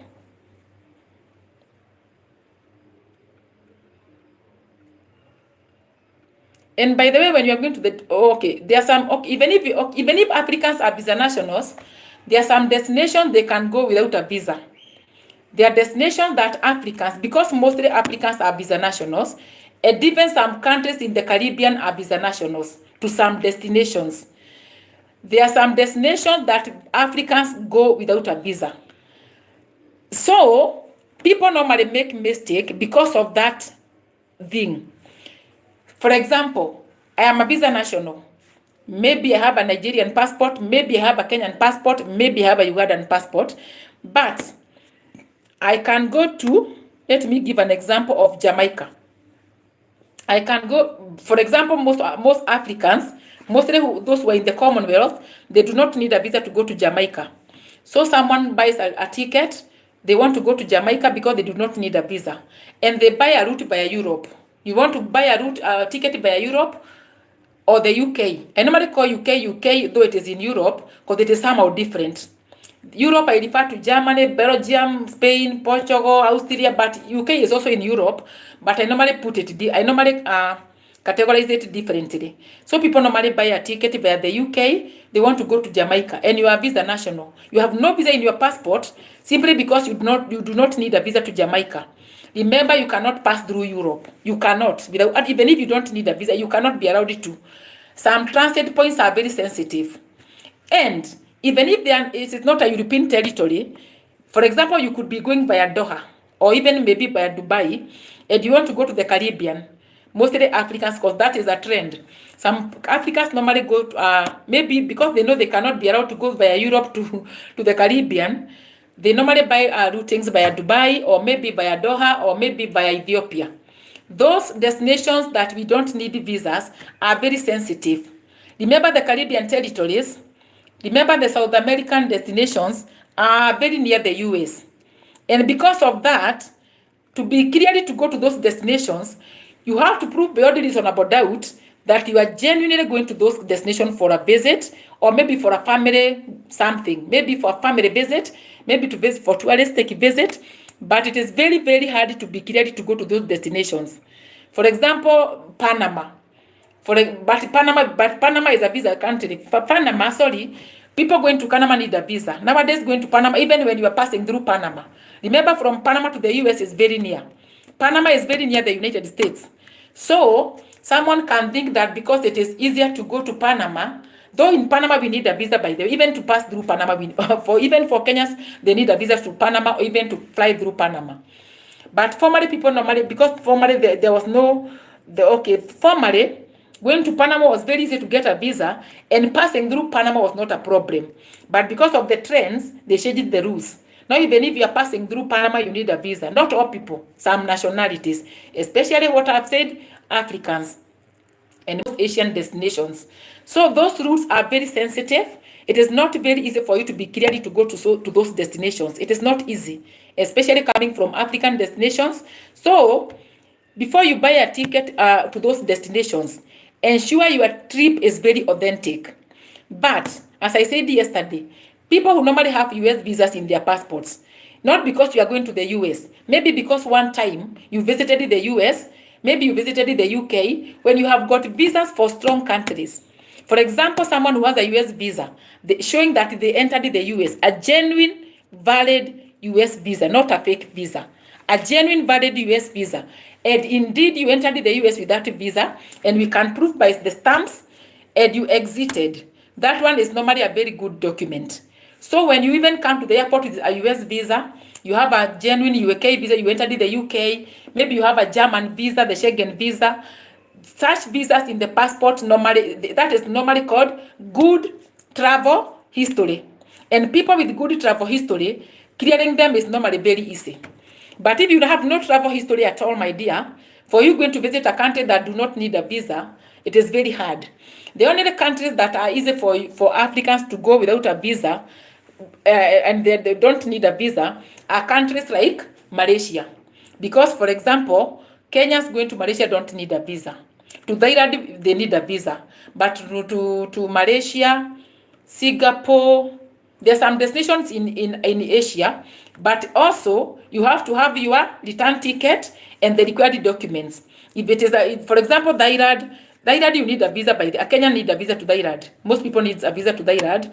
But if you are going to Thailand, also because it is not hard to get a Thai visa, have your Aeroviva certificate, have your return ticket, have enough money for the period of stay. Remember, when you are going to a country like Thailand, or even Malaysia, because Malaysia do not need a visa. Malaysia for Kenyans, most Africans don't need a visa, by the way. So, if you are going to Malaysia, ensure you have got your return ticket, you have got your hotel booking, you have got enough cash to use in that country for the period of intended stay. Because remember, when you are entering Malaysia, you are going to go through immigration, and they are going to check. And when you have a new passport, most of the time, mostly you are going to be doubted. When you have a very new passport without any stamp, you have never traveled, even going to Malaysia, they are going to check they are going to check all the documents that you need. I don't know, per day, you are supposed to have 500 USD. Yes. Formerly, when I was checking price to that, but nowadays I do the European. So, it is 500 USD per day. So, count with the days. I don't know whether they have increased, but mostly that one was the standard. 500 US dollars per day. So, if you are going for 1 month, count 500 USD per day. But you could also be having that money in your credit card, if you can prove it. Formerly, I was seeing us telling the passenger to go and print the bank statement. You go and print and come and show, because some people don't carry cash. Because remember, carrying cash can even be dangerous. So, if you have a bank statement, maybe you are, for example, in Kenya, you have got your M-Pesa statement, can also be proof of the sufficient funds. Because you are they want to see whether you are going to cater for yourself for the period of stay. So whenever you are traveling, even if it is a non-visa destination, it is a visa-free destination for your country. Because there are different visa-free destinations for different countries. Ensure you have a hotel booking, return ticket, you have got your sufficient funds. Do not go without coins. You have nothing, and you are going to visit, and you don't have someone who is going to sponsor you. Some people are normally lucky. You have got the invitation letter. And if you are going to be sponsored by someone in Malaysia, have the invitation letter, have the details of that person, so that even if in case of anything, in extreme cases, they can even be called. Have the information. So in that case, it's not a must you have the sufficient funds, but it's always good to have the sufficient, even if you are going to be hosted by a friend or maybe a colleague or someone that lives in that country. It is also good for you to have something for yourself. Yes. But for the Caribbean territories, for the South countries near the US, even if they are visa-free, it is not a walk in the park. For visa nationals, it is very hard to be cleared on any flight. Not even the UK flights, not the European, even other flights, it's very hard. So for that one, please, not unless you can prove beyond reasonable doubt that you are going to do a particular thing. But if you say you are going for touristic visit, that one is very, very hard, by the way. So my dear ones, there's some mosquito here, I don't know what it wants, but I have killed it. So please, my dear ones, I love you with the love of Christ. I shall teach you until you get all the information regarding whatever you need to go to wherever, regarding who needs what, because there are people who need this, as others don't need this. And the rules, I keep saying, keep changing. And I keep saying I'm not a lawyer. This advice is not legal, it's just tips. Tips, because I know people normally don't know what to do or how to deal with these particular situations. So please, I will come with another topic tomorrow. I'll be doing some topics every day to keep my audience updated, and they can also interact if they want to. You are free to interact. Yes.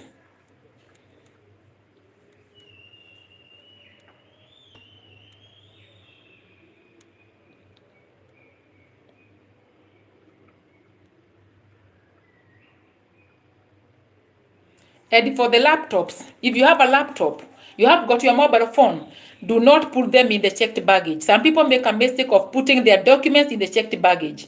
Do not put your laptop in the checked baggage. Put it in the hard luggage. If you have got mobile phones, please put all your money. If you have got any cash, my dear, please do not put cash in the checked baggage. People do not do that. If you have got anything that you need, those whatever, what can we call them? The valuable items. Valuable items should go with you in the plane. Don't put your laptop in the checked baggage. Do not put your cameras. Do not put your mobile phones. Do not put your money. Do not put your documents in the checked bag. Every document, whether it is a birth certificate where it is needed, maybe for you, those people who travel with children, and maybe they require to show them. There are people who travel with marriage certificates sometimes, because sometimes there are people who normally have got passports that have got changes. Maybe you got married, you need this and this, you have an affidavits, birth certificates, tickets.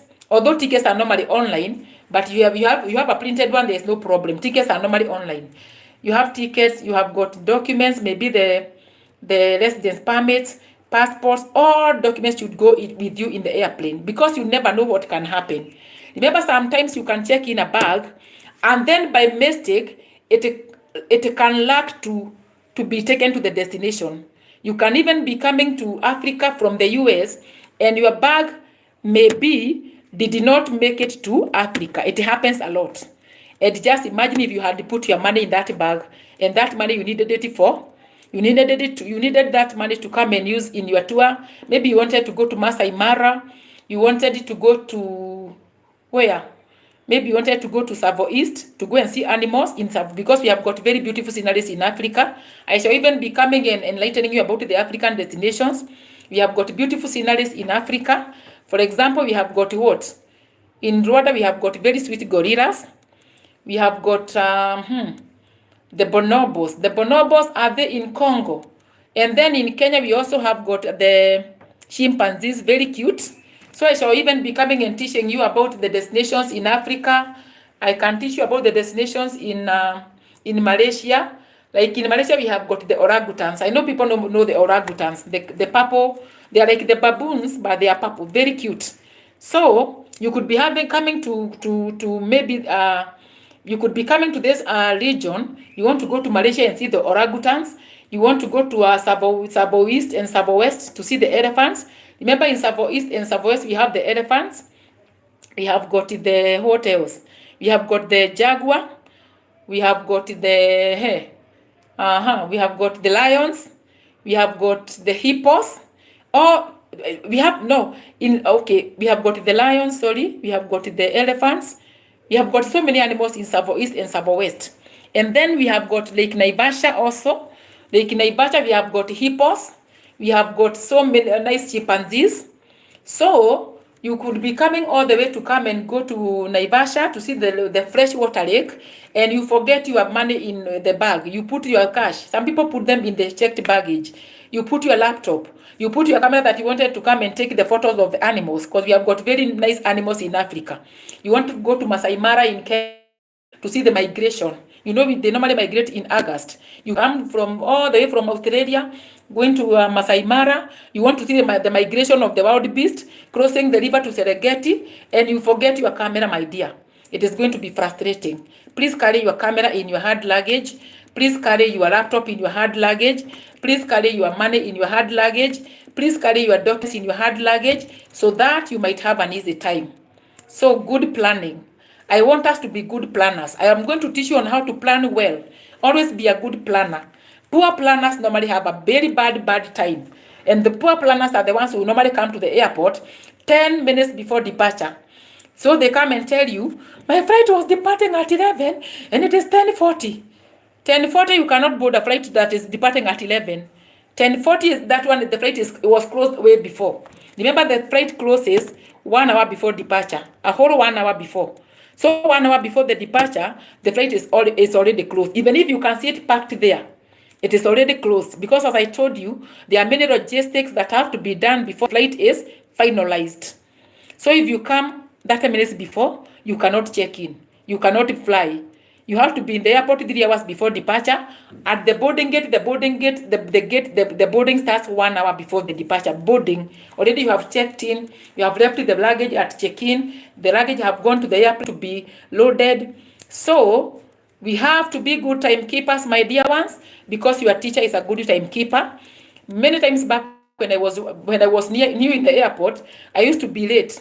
I've never been late to work because you have to be punctual, but late in the sense that I wake up late and then I rush so much. You wake up late, you rush. Sometimes the driver leaves you because already you are late. So you have to use your own money to go to the airport because you have to be on time at their location. But not because of being, maybe I'm feeling sleepy. I tell myself, let me sleep for other 2 minutes. Then when you wake up, you start rushing like a mad person, and then you get very confused. When someone rushes and panics, the whole day becomes bad. But when you plan well, you wake up well, you put your things in order, you go to the airport early, you check in what you are supposed to check in, you follow the procedures, you are going to be very comfortable during the whole process. I normally see people normally walking very, very free. You even go to Java and have coffee because they have many Javas in the world. Wherever you are, not or maybe you go to KFC, you have your coffee, you have your good time, and then you come to the gate very relaxed. You enter into the waiting lounge because some airports in Africa have got waiting lounge. In Brussels, when I was there, I saw there was no waiting lounge. After you check in, you go upstairs and then you board. But in Africa, sometimes we have got waiting lounges. You check in, you go upstairs, you are checked again, you are put in the system again, you enter into the holding lounge where you sit, where you can see the airplane there, but you are just seated in the lounge waiting for the announcement for boarding. That is a different setup, and you relax. And because there is Wi-Fi, you can use your Wi-Fi, you can call your people back home because you are on time. So my dear ones, you have to be good timekeepers because your teacher is a good timekeeper. Jesus was a good timekeeper and a good planner. Jesus planned everything very well until crucifixion. And then he was crucified because of our sins, and he went, and now he is in heaven glory. So we have to be very well organized in our dealings and very authentic. I can repeat, never try to use a fake document thinking that when you come to the airport, you can make your way to Europe. It is not possible, dear. Do this, my dear one. Follow the due process. First of all, kneel down and tell God, my desire is to go to Belgium. My desire is to go to the US. And then you tell God, my dear dad, I want to go to visit a particular place, or I want to go and work in a particular place. And then God can answer your prayers. Go take your visa. If you are granted, it is okay. If you are denied, just wait, because you do not be cheated. You cannot fly with someone else's passport. That one is so wrong before men and before God. So do not try that, because you are going to have a problem, and that passport will be confiscated, my dear ones. And because I love you, I shall keep insisting on the good things that you should do in the airport to have a success, because that is my area of expertise. Yes. And if you have not liked the video, I urge you, my dear ones, to like. If you haven't clicked the button, kindly click the button. Let's support one another and love each other, because this world is not permanent. I always say this life is not permanent. One day, one time, we shall not be in this life. So when we are in this life, let's be authentic. Let us fear God, so that whatever we do in this life shall be successful. You know, when you fear God, all your plans are successful. Yes. When you go in the wrong company, they tell you they can give you a fake document, you get into trouble. When you go in the good company, like the company of your teacher will teach you about how to be authentic, how to plan well, how to look for the best ticket, how to look for the best route so that you cannot have a problem in the transit point, and how to be a good planner and to be a good timekeeper.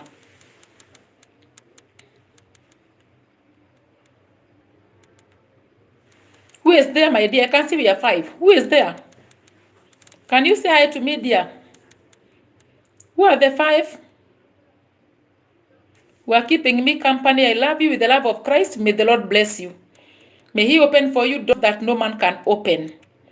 May he go before you and make every crooked place straight.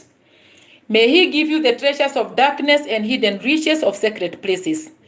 May he fulfill the desires of your hearts according to his will. Thank you so much for keeping me company. Like the video if you haven't. And I love you so much with the love of God. I shall keep teaching and teaching until Christ comes. I told myself, I shall teach my people until I'm 80. You know, when you are 80 now, you can rest. But before 80 years, I'll teach. When I'm 80, that time when I'll be so old, I'll not teach. But maybe I'll teach anyway. There's a man I saw in the US. He started a YouTube channel at 80, and he's doing very well, by the way. I think even he's viral now. He is at 80 years, and he's a good teacher. So he has a YouTube channel. So age can't limit anyone. I'll teach until 80. I'll retire, continue teaching, and then at 80 years I can teach also at 80, by the way, because the knowledge that I have will never evaporate, and God will give me a fresh mind all the time. He will renew my strength all the time. So like the video, please. If you haven't, subscribe to my channel. I will be teaching you so many things. And kindly to go to my previous videos, because there are so many things that I have taught. Maybe you can even get help with those videos. But as I always say, I'm not an agent. I will never be. I do not charge anyone anything. I cannot be an agent, because I cannot be able to do such things. This is something that God put in me to be teaching, because the knowledge is too much. But I'm not an agency, and I'm not planning to be one. So what I teach is out of experience. The work that I do, this is what I do, what I teach. And then I work with embassies. We are trained by the embassies. We are trained by the, and then that is the work that I've been doing for many years. So the advice that I give is not legal, but it is legit, and it can help someone. Because there are some people who mislead others. I will never mislead you.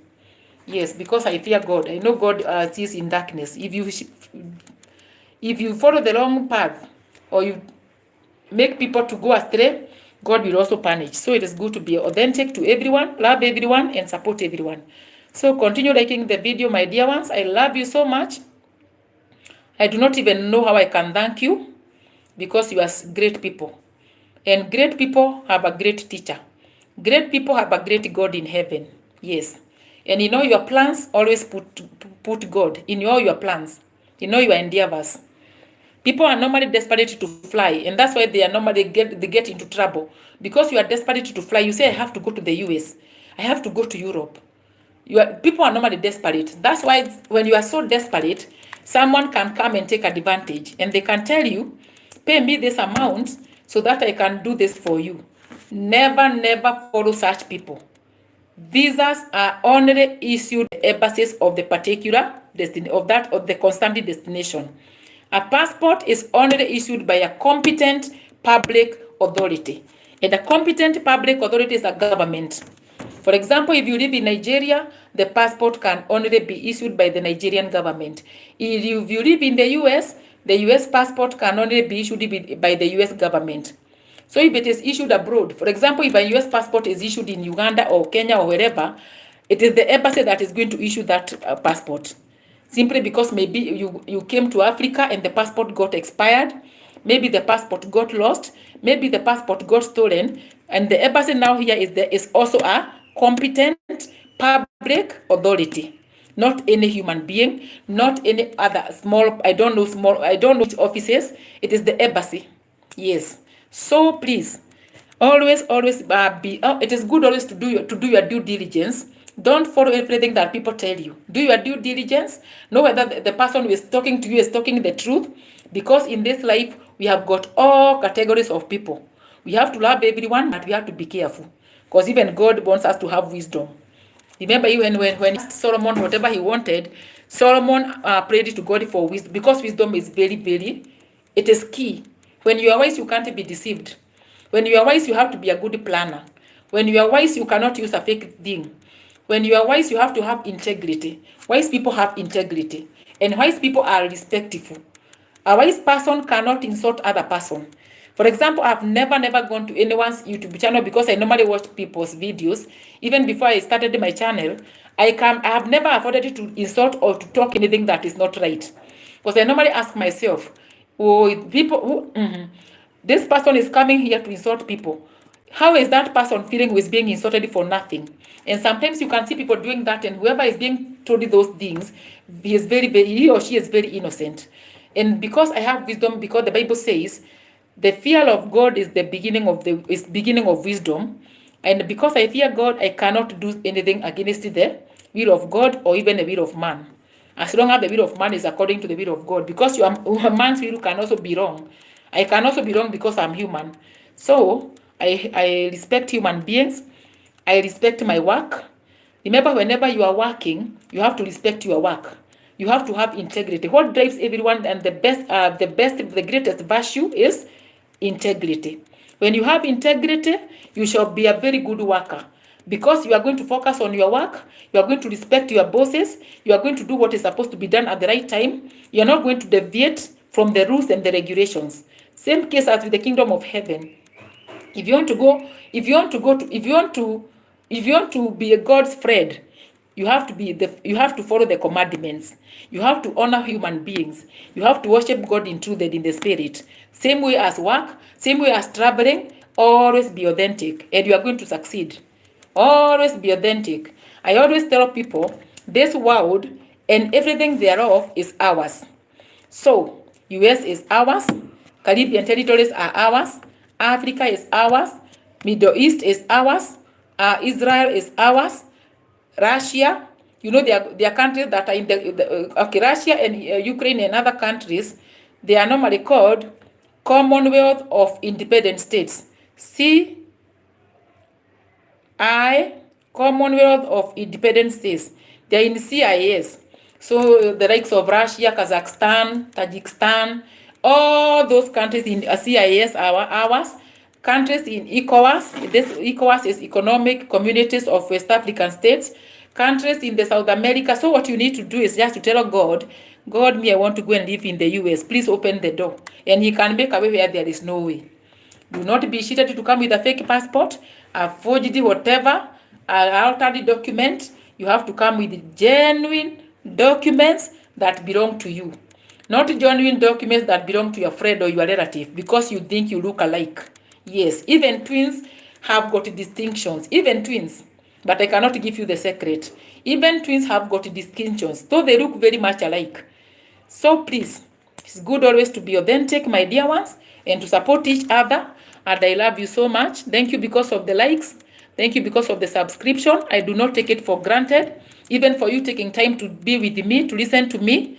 Yes, because I told myself I should do this thing. Because I kept postponing opening a YouTube channel. I kept postponing. And then I was like, people normally call me a lot consulting about wherever. Oh, what do I need to go through via Netherlands? What do I need to go via the UK? And I advise them and they have never gotten trouble. So I told myself, I can come and pour that information here so that people can, from everywhere, even from the US can hear, even from Africa, from the Caribbean, because all people are good. And all people, anyone who listens to me is I normally call them my community. So, because I was advising other people, why can't I come here and advise? And even those people nowadays, they watch the videos and they tell me they are getting good information. Because people have been duped to believing bad things. If I give you a passport for Germany, why? A German passport is only issued in Germany. If you are not a German, you went to live in Germany, but with the rest, maybe you went to work in Germany. By then, you know what? If you get to work in Germany, for example, there are people who normally go to work in Germany. Some go to work in Poland or any territory in Africa, in Europe. If you go to work with a work visa in those territories, and you stay for a long time, you can get a residence permit. If you are respectful, you work hard, and you behave, you can get a residential permit. After you get the residential permit, because you are working there already, after many years, you can apply for the passport. That is only how you can get a passport of another country. By going to work there, if you get work, and then you go and do your work well with respect, after some time, you can be a citizen of, not citizen, you can be a citizen of that country. Yeah, for the US, you know, we have the green card. If you apply the green card, and God gives you that chance, you can go and become a US resident. After staying for many years, you can get a US passport. And I told people, if you go to the US and you are young, for the young people, if you go to the US and you are young, you can join the US Army. If you join the US Army, for example, those who are going to win the green card in May this year, 2nd of May, those who are going to win the green card in May, if you are a young person, if you get that chance to go to the US, and you have been deciding to have a US passport, you can go and join the US. Is it called Army? Not Army, military, because Army is one of the branches. The US military. When you join the military, you automatically become a US citizen. By the way, I don't know whether you know that. Maybe there are people who are listening to me from the US, but that is the thing. Yes. If you go to the US, become you join the military, any branch of the military, because we have got Navy, we have got the Army, we have got the Space, they have got very many, even the Navy, any branch in the military, and you qualify. Because if you remember, joining the military in the US, you have to be pure. If you have ever used drugs or you have got crime, whatever records, you cannot. If you go and join the military in the US, my dear ones, you become a US citizen immediately, but there are some conditions that govern that. After getting that citizenship, there is a way you have to stay for some. There is something that governs that, but not automatically you become a citizen. And remember, when you become a US citizen, now you can even bring your siblings, because with a green card you can only bring your parents. With a green card you can only bring your parents or your children that are under 21 and unmarried. If it is an 18-year-old child but she or he is married, you cannot. But when you become a citizen, you get more rights. You can bring even your siblings, though it takes a long time. People say it takes even 10 years. It is a process anyway, but now you become a citizen. But when you go on a green card and stay for 5, it was disconnecting.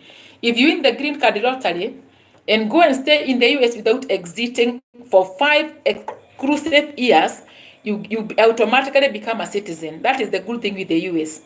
So please, let us pray for the US. Let's pray for Africa. Let us pray for Congo, because there is crisis right now. Remember, those people are human beings and they need love.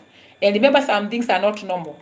We should pray for Congo, pray for the US, pray for the peace of Africa, pray for the Caribbean, because we are one. God created us in his own image. So thank you so much for your love. I'm so happy for you, my dear ones. God bless you so much. I will quit because I don't think there's anyone with a question.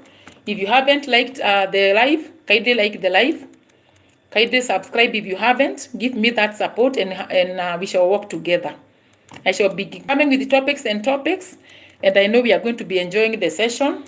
We can be even interact. Maybe you have a question regarding somewhere. Yes.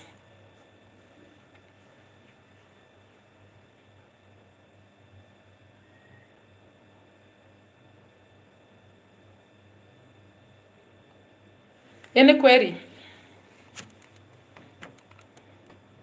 Go back to my videos and go through them. It is good. They are very informative.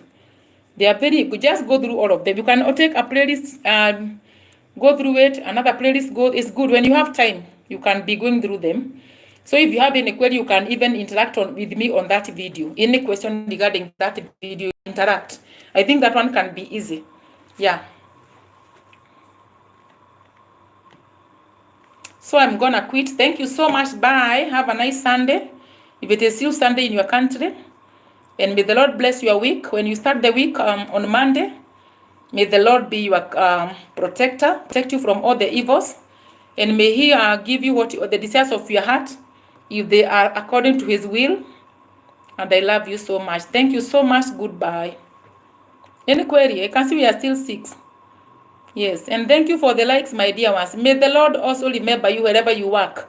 If you are a business person, may you get customers until you wonder why. If you are a business person, maybe you are working somewhere, may the favor of the Lord be upon you. May you get that promotion that you desire. If you desire to get a visa for a particular country, may the Lord give you the favor. When you go for the interview, may the Lord give you the favor for you to be granted the visa. If you are deciding to get to work, maybe you want to work and you don't have work, may the Lord open that door, because the Lord is he owns everything. I normally tell myself, he gave the children of Israel manna even when they were not working, when they were in the wilderness. He gave them manna, food of the ages. They ate and they were satisfied. He divided the Jordan for the children of Israel to pass through the waters. Just imagine how powerful God can be. So why should we fear? Trust in God and tell him what you want. I normally say confession brings possession. Me, one time before I was employed in the airport for me it is a miracle. Though for many people it might not be a miracle, but for me, working in the airport for all those years, it has been a miracle. Imagine all those years working in the airport. I have brought my children up in the airport. I prayed to God. I told God, please give me a good job. Because me, I don't know why. I didn't love to be a businesswoman. I didn't, but I didn't love to be a business person because that time I used to see people doing business, following the wrong whatever. You see, sometimes people don't follow the right path when they are doing business, and because I fear God, I do not want to do some things that I didn't want to do some things that people normally do so that they can maneuver in their businesses. I told God to give me a good job. And by the way, up to date, I work in the airport, and I have peace of mind. There is no maneuverings. No one is there to harass you. You just work well and go back home. So whatever you desire in your heart, kindly confess. Confession brings possession.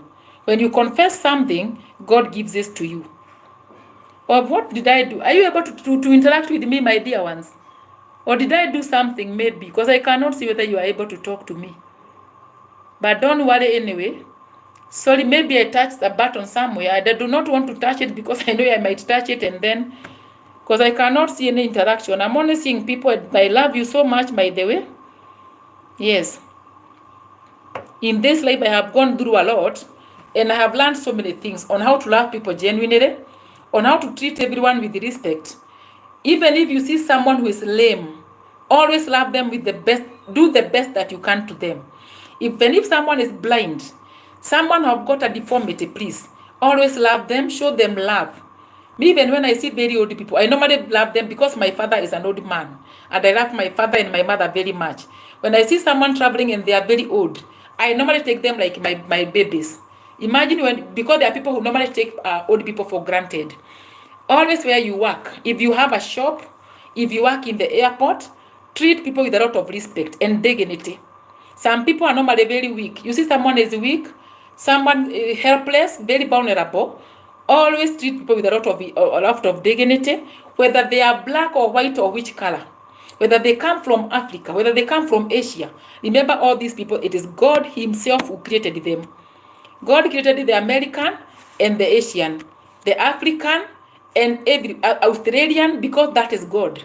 So whenever you see any human being, whether they are very weak, whether they have got a deformity, do never talk about that. Always show them love, assist them where you can assist them, because God wants to see how you are going to treat that person. God is the one who gave you that good look, and he caused that person to have a deformity for his own glory. So whether someone is lame, whether they are confused, or whether they have any weakness, please always help them if you can. But do never take advantage of an innocent person. If you have a shop, you have a business, always treat people very well.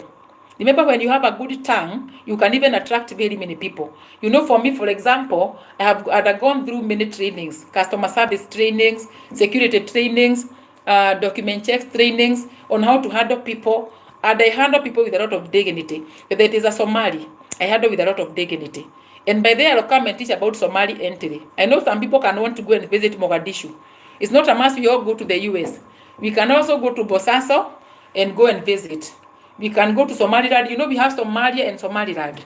We can also go to Somaliland. We can go to Mogadishu. We can go to Hargeisa, because we are local and international. That's why I was saying, respect all the human beings who are on this earth. Remember, the earth belongs to the Lord. There is no one who is going to live in this earth forever. Whether I live in Kenya, or I live in Europe, or I live in Caribbean, one day, one time, I have an expiry date. Remember, imagine how the bread normally have expiry. The bread, for example, it normally have an expiry date. That is how you and I have an expiry date. Though we do not know, God hides it from us because he does not want us to panic or to do bad things. So I'm not very sure when my expiry date is. I'm not sure. I do not even know when my expiry date is. But it is there for every human being. Very written in capital letter. And God knows it. But he has hidden it from you so that you can live without having that stress that tomorrow I'm going to come out of this world. So my advice is, my dear ones, I don't know why we can't. Can anyone write a message to me, or it is not possible? What did I do? I think I touched somewhere there. I don't know what I did. But I'm very sorry because I cannot see the I don't know. Sorry, but you cannot write a message. I don't know where I touched. Yes, sorry, my dear ones, but I love you so much. Keep liking and clicking the button, my dear ones. So this life have got an expiry date. Every human being, the way you see animals going, you see an animal have died, do not forget that one day it will happen. So to you or to I. So that is why I normally say I'll treat all people well. If someone asks me for example, in the airport, people come and ask me, where can I go and board the flight to wherever? Where I know I can even take that person to that gate, because some of them are very new, they don't know where the gates are, or I'll give the direction very correctly without expecting anything. Because when you do good, do not expect anything. Otherwise, God is going to pay you in his own ways. But do not just do good to someone so that he can pay back. We will normally do good and then wait upon the Lord, because God will reward every good deed. He punishes evil, but he rewards for the good deeds. And that's why I prefer I normally prefer to do good to my colleagues, but anyway, sometimes even when you do good, not everyone will take you as a good person.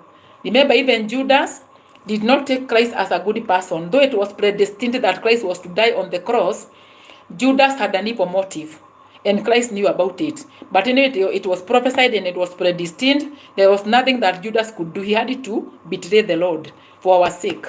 So same case with the people. You can be very kind to people, have a good intention, but they could be having a different intention. And now the good thing is we are supposed to love everyone. We are supposed to love our neighbors, supposed to love our enemies and our friends. There is no, if you hate anyone, you can never see God. The Bible says if you hate your brother, you are like a murderer. So imagine, we have to love our brothers, love our sisters, love our neighbors, and love everyone, so that we can be counted worthy before the eyes of the Lord. Today I have done a very long one because I thought about doing it. Today I have decided to do a long one. Yes, because I decided to do that long one today. I've never done a long one like this. But my dear ones, you are so lovely. I love you all. I normally pray for I'm not saying this as a joke. I normally tell God, whoever supports me as my community, my dear, open for them doors that no man can close. Then your favor be upon them. When they do whatever they do, anything they put their hands on, let it prosper. So I think that is nice. Thank you so much for your kindness. There are some mosquitoes here. I don't know what's happening. I don't know. I killed one. I think there's another one.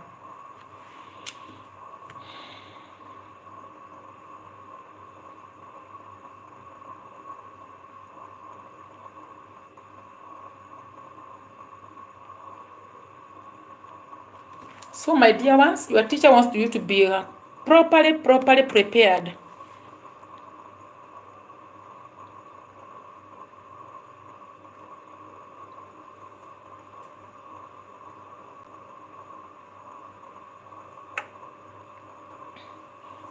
And anyone who have clicked the button, anyone who have liked, thank you so much. Anyone who have subscribed, please, I thank you so from the bottom of my heart. Thank you so much. Thank you. I'm gonna quit. I think I have done enough. Thank you so much, my dear ones. I wish you are interacting. I know what you want to maybe to ask, but I think we can't, because I'm not seeing anyone interacting.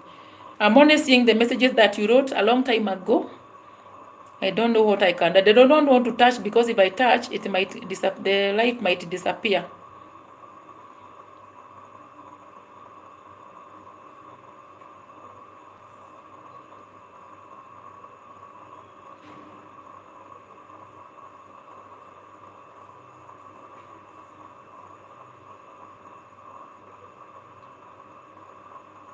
Those who are from the Caribbean, may the Lord bless you. Those from the US, may the Lord bless you. May the Lord bless the US. May the Lord bless Belgium. May the Lord bless Saudi Korea, India, Nigeria, where you are watching me. May the Lord bless Uganda, Kenya, Tanzania. And may he protect you from anything that is not good. May he cover all those countries. Anyone who is, wherever you are watching me from, may the Lord bless you. May the Lord bless your country. May the Lord, may the Lord stop the war in Congo. Oh my God. May the Lord bless Congo. Oh my God. I feel so bad when I see people dying in the streets. It's very horrifying. And some of them are old people. They are vulnerable. Some of them are weak. Some of them are destitute. Let us pray for that country for peace. Because even if people fight because of worldly things, but that is very wrong. It is good for people to love others, because even if you own this world, you are not going to carry anything when you are going away. When you are going, when you are coming out of this life, you cannot carry anything. You are only buried with some, maybe a suit, and that suit is not even going to make meaning. When you come out of this life, everything else becomes meaningless. So let us love one another, because when we love one another, we cannot fight. When we love one another, because the Bible says, "Thou shalt not kill." Even for animals, by the way, do never mistreat an animal. Never mistreat a cat, a chicken, or anything. Not unless when you are slaughtering that chicken to eat. For me, I cannot even slaughter anything, even a chicken. By the way, I hate that. It's the time my mother gave me a chicken. When was that? In 2022. He gave me a very nice white chicken. I stayed with that chicken in my house from 2022. That chicken died in 2024 January, and I felt so grieved. I cried. I was feeling I couldn't slaughter it. I cannot. But if you can slaughter, that is godly, because God allows people to slaughter animals to eat, but never mistreat, even a donkey. I normally see people beating donkeys. How can you beat a donkey for nothing? You beat the donkey, you are overloading it, you are mistreating it. Maybe you beat a cow. Do never, because you can never go to heaven, by the way.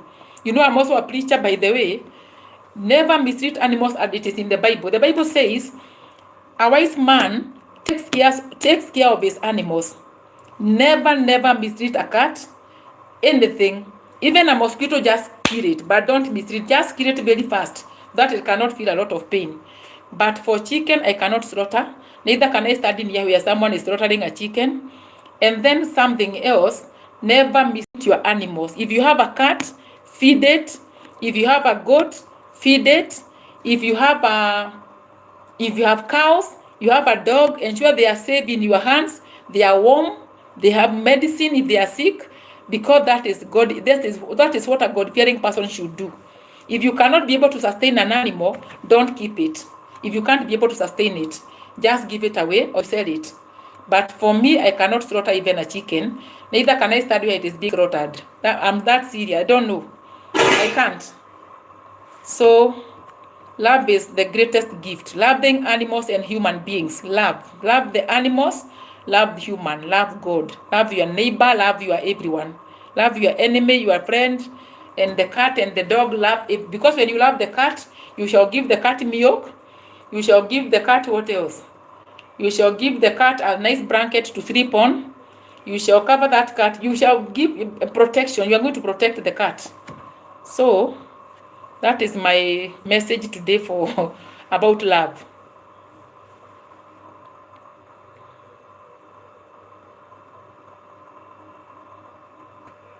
Even whenever I see a dog sick on the road, when I'm going on the road, I see a sick dog, or maybe I normally start praying for that dog. If I see a dog limping, maybe a dog that is unwell, it normally affects me very seriously. I start praying for it within. I normally start praying for that dog within my heart, because I normally tell God, "Oh my dad, this dog is ailing. Maybe it is sick. Maybe it is limping. It is sleeping on the hot sun." Let us love animals also, not only human beings, even animals, because they are very, very innocent. They are innocent. They need to eat, to drink. They need to sleep in a warm place. Do never mistreat an animal. Hear it from me, my dear ones, because I love you with the love of God, and because you want to go to heaven. You want God to bless you. Don't mistreat that animal. Yes. And as I wind up, thank you. If you watch this video later, may the Lord bless you. May the Lord may we support each other organically, because God is love. And I will continue praying for you, my dear ones. We shall continue talking. We shall continue loving one another. We shall continue even talking about the kingdom of heaven. Even as we do these things, let us not forget that Christ is coming soon, because people normally forget. Or because I have a YouTube channel. For me, I started mine in August. It's not yet that, it is not grown that much. Not in August, but in September last year. It is like 4 months from the time I started. But let us not forget, even if you have a very big channel, Christ is coming back. So as you put your time in the channel, also have time for God. Have time to tell your neighbor about Christ. Have time to worship God in truth and in the spirit. Have time to preach the gospel, because everyone is supposed to preach the gospel as long as you know Christ. preach the gospel to the poor. And the poor, I mean those people who do not know God. There are people who are very rich, but they are very poor in the matters of the spirit. There are people who have got property, they have money, but in the matters of the spirit, they are weak. So my dear ones, because I'm also a preacher, when I do my channel, I shall be doing some preachings, my dear. Please allow me to do that. I shall be preaching the gospel because I'm born again. And I was called by God in a dream. That one happened a long time ago. God called me in a dream and he told me to go therefore. Go ye therefore. You know that verse that says, go ye therefore from Jerusalem to Judea to the ends of the earth. So I was told in a dream, go ye therefore. And then later he gave me many dreams. I was seeing, feeding people spiritually. I could see myself washing people. Like there's a time I saw myself washing the Hindu women. You know the Hindu women who normally put some dresses and on the stomach it is empty. They normally have like dresses, very long and very nice, but the stomach is left open. So I was washing them with the white cloth and they were becoming very clean. And because it is a calling, I shall preach and do traveling. Because traveling is my career. Not traveling. Oh yeah, regarding traveling, regarding airport, traveling and visa requirements, that is my career. But now the preaching the gospel is my call. And remember, the call normally pushes someone to talk. I have to talk about Christ because Christ died for you and I. So even today, before you go to sleep or before you go to work, because I know there are people who are going to work depending on where they come from, remember that Christ died for you and he loves you. So give your life to Christ, surrender your life to him, because there is no more time left. Anytime, Christ is coming back. So goodbye with that.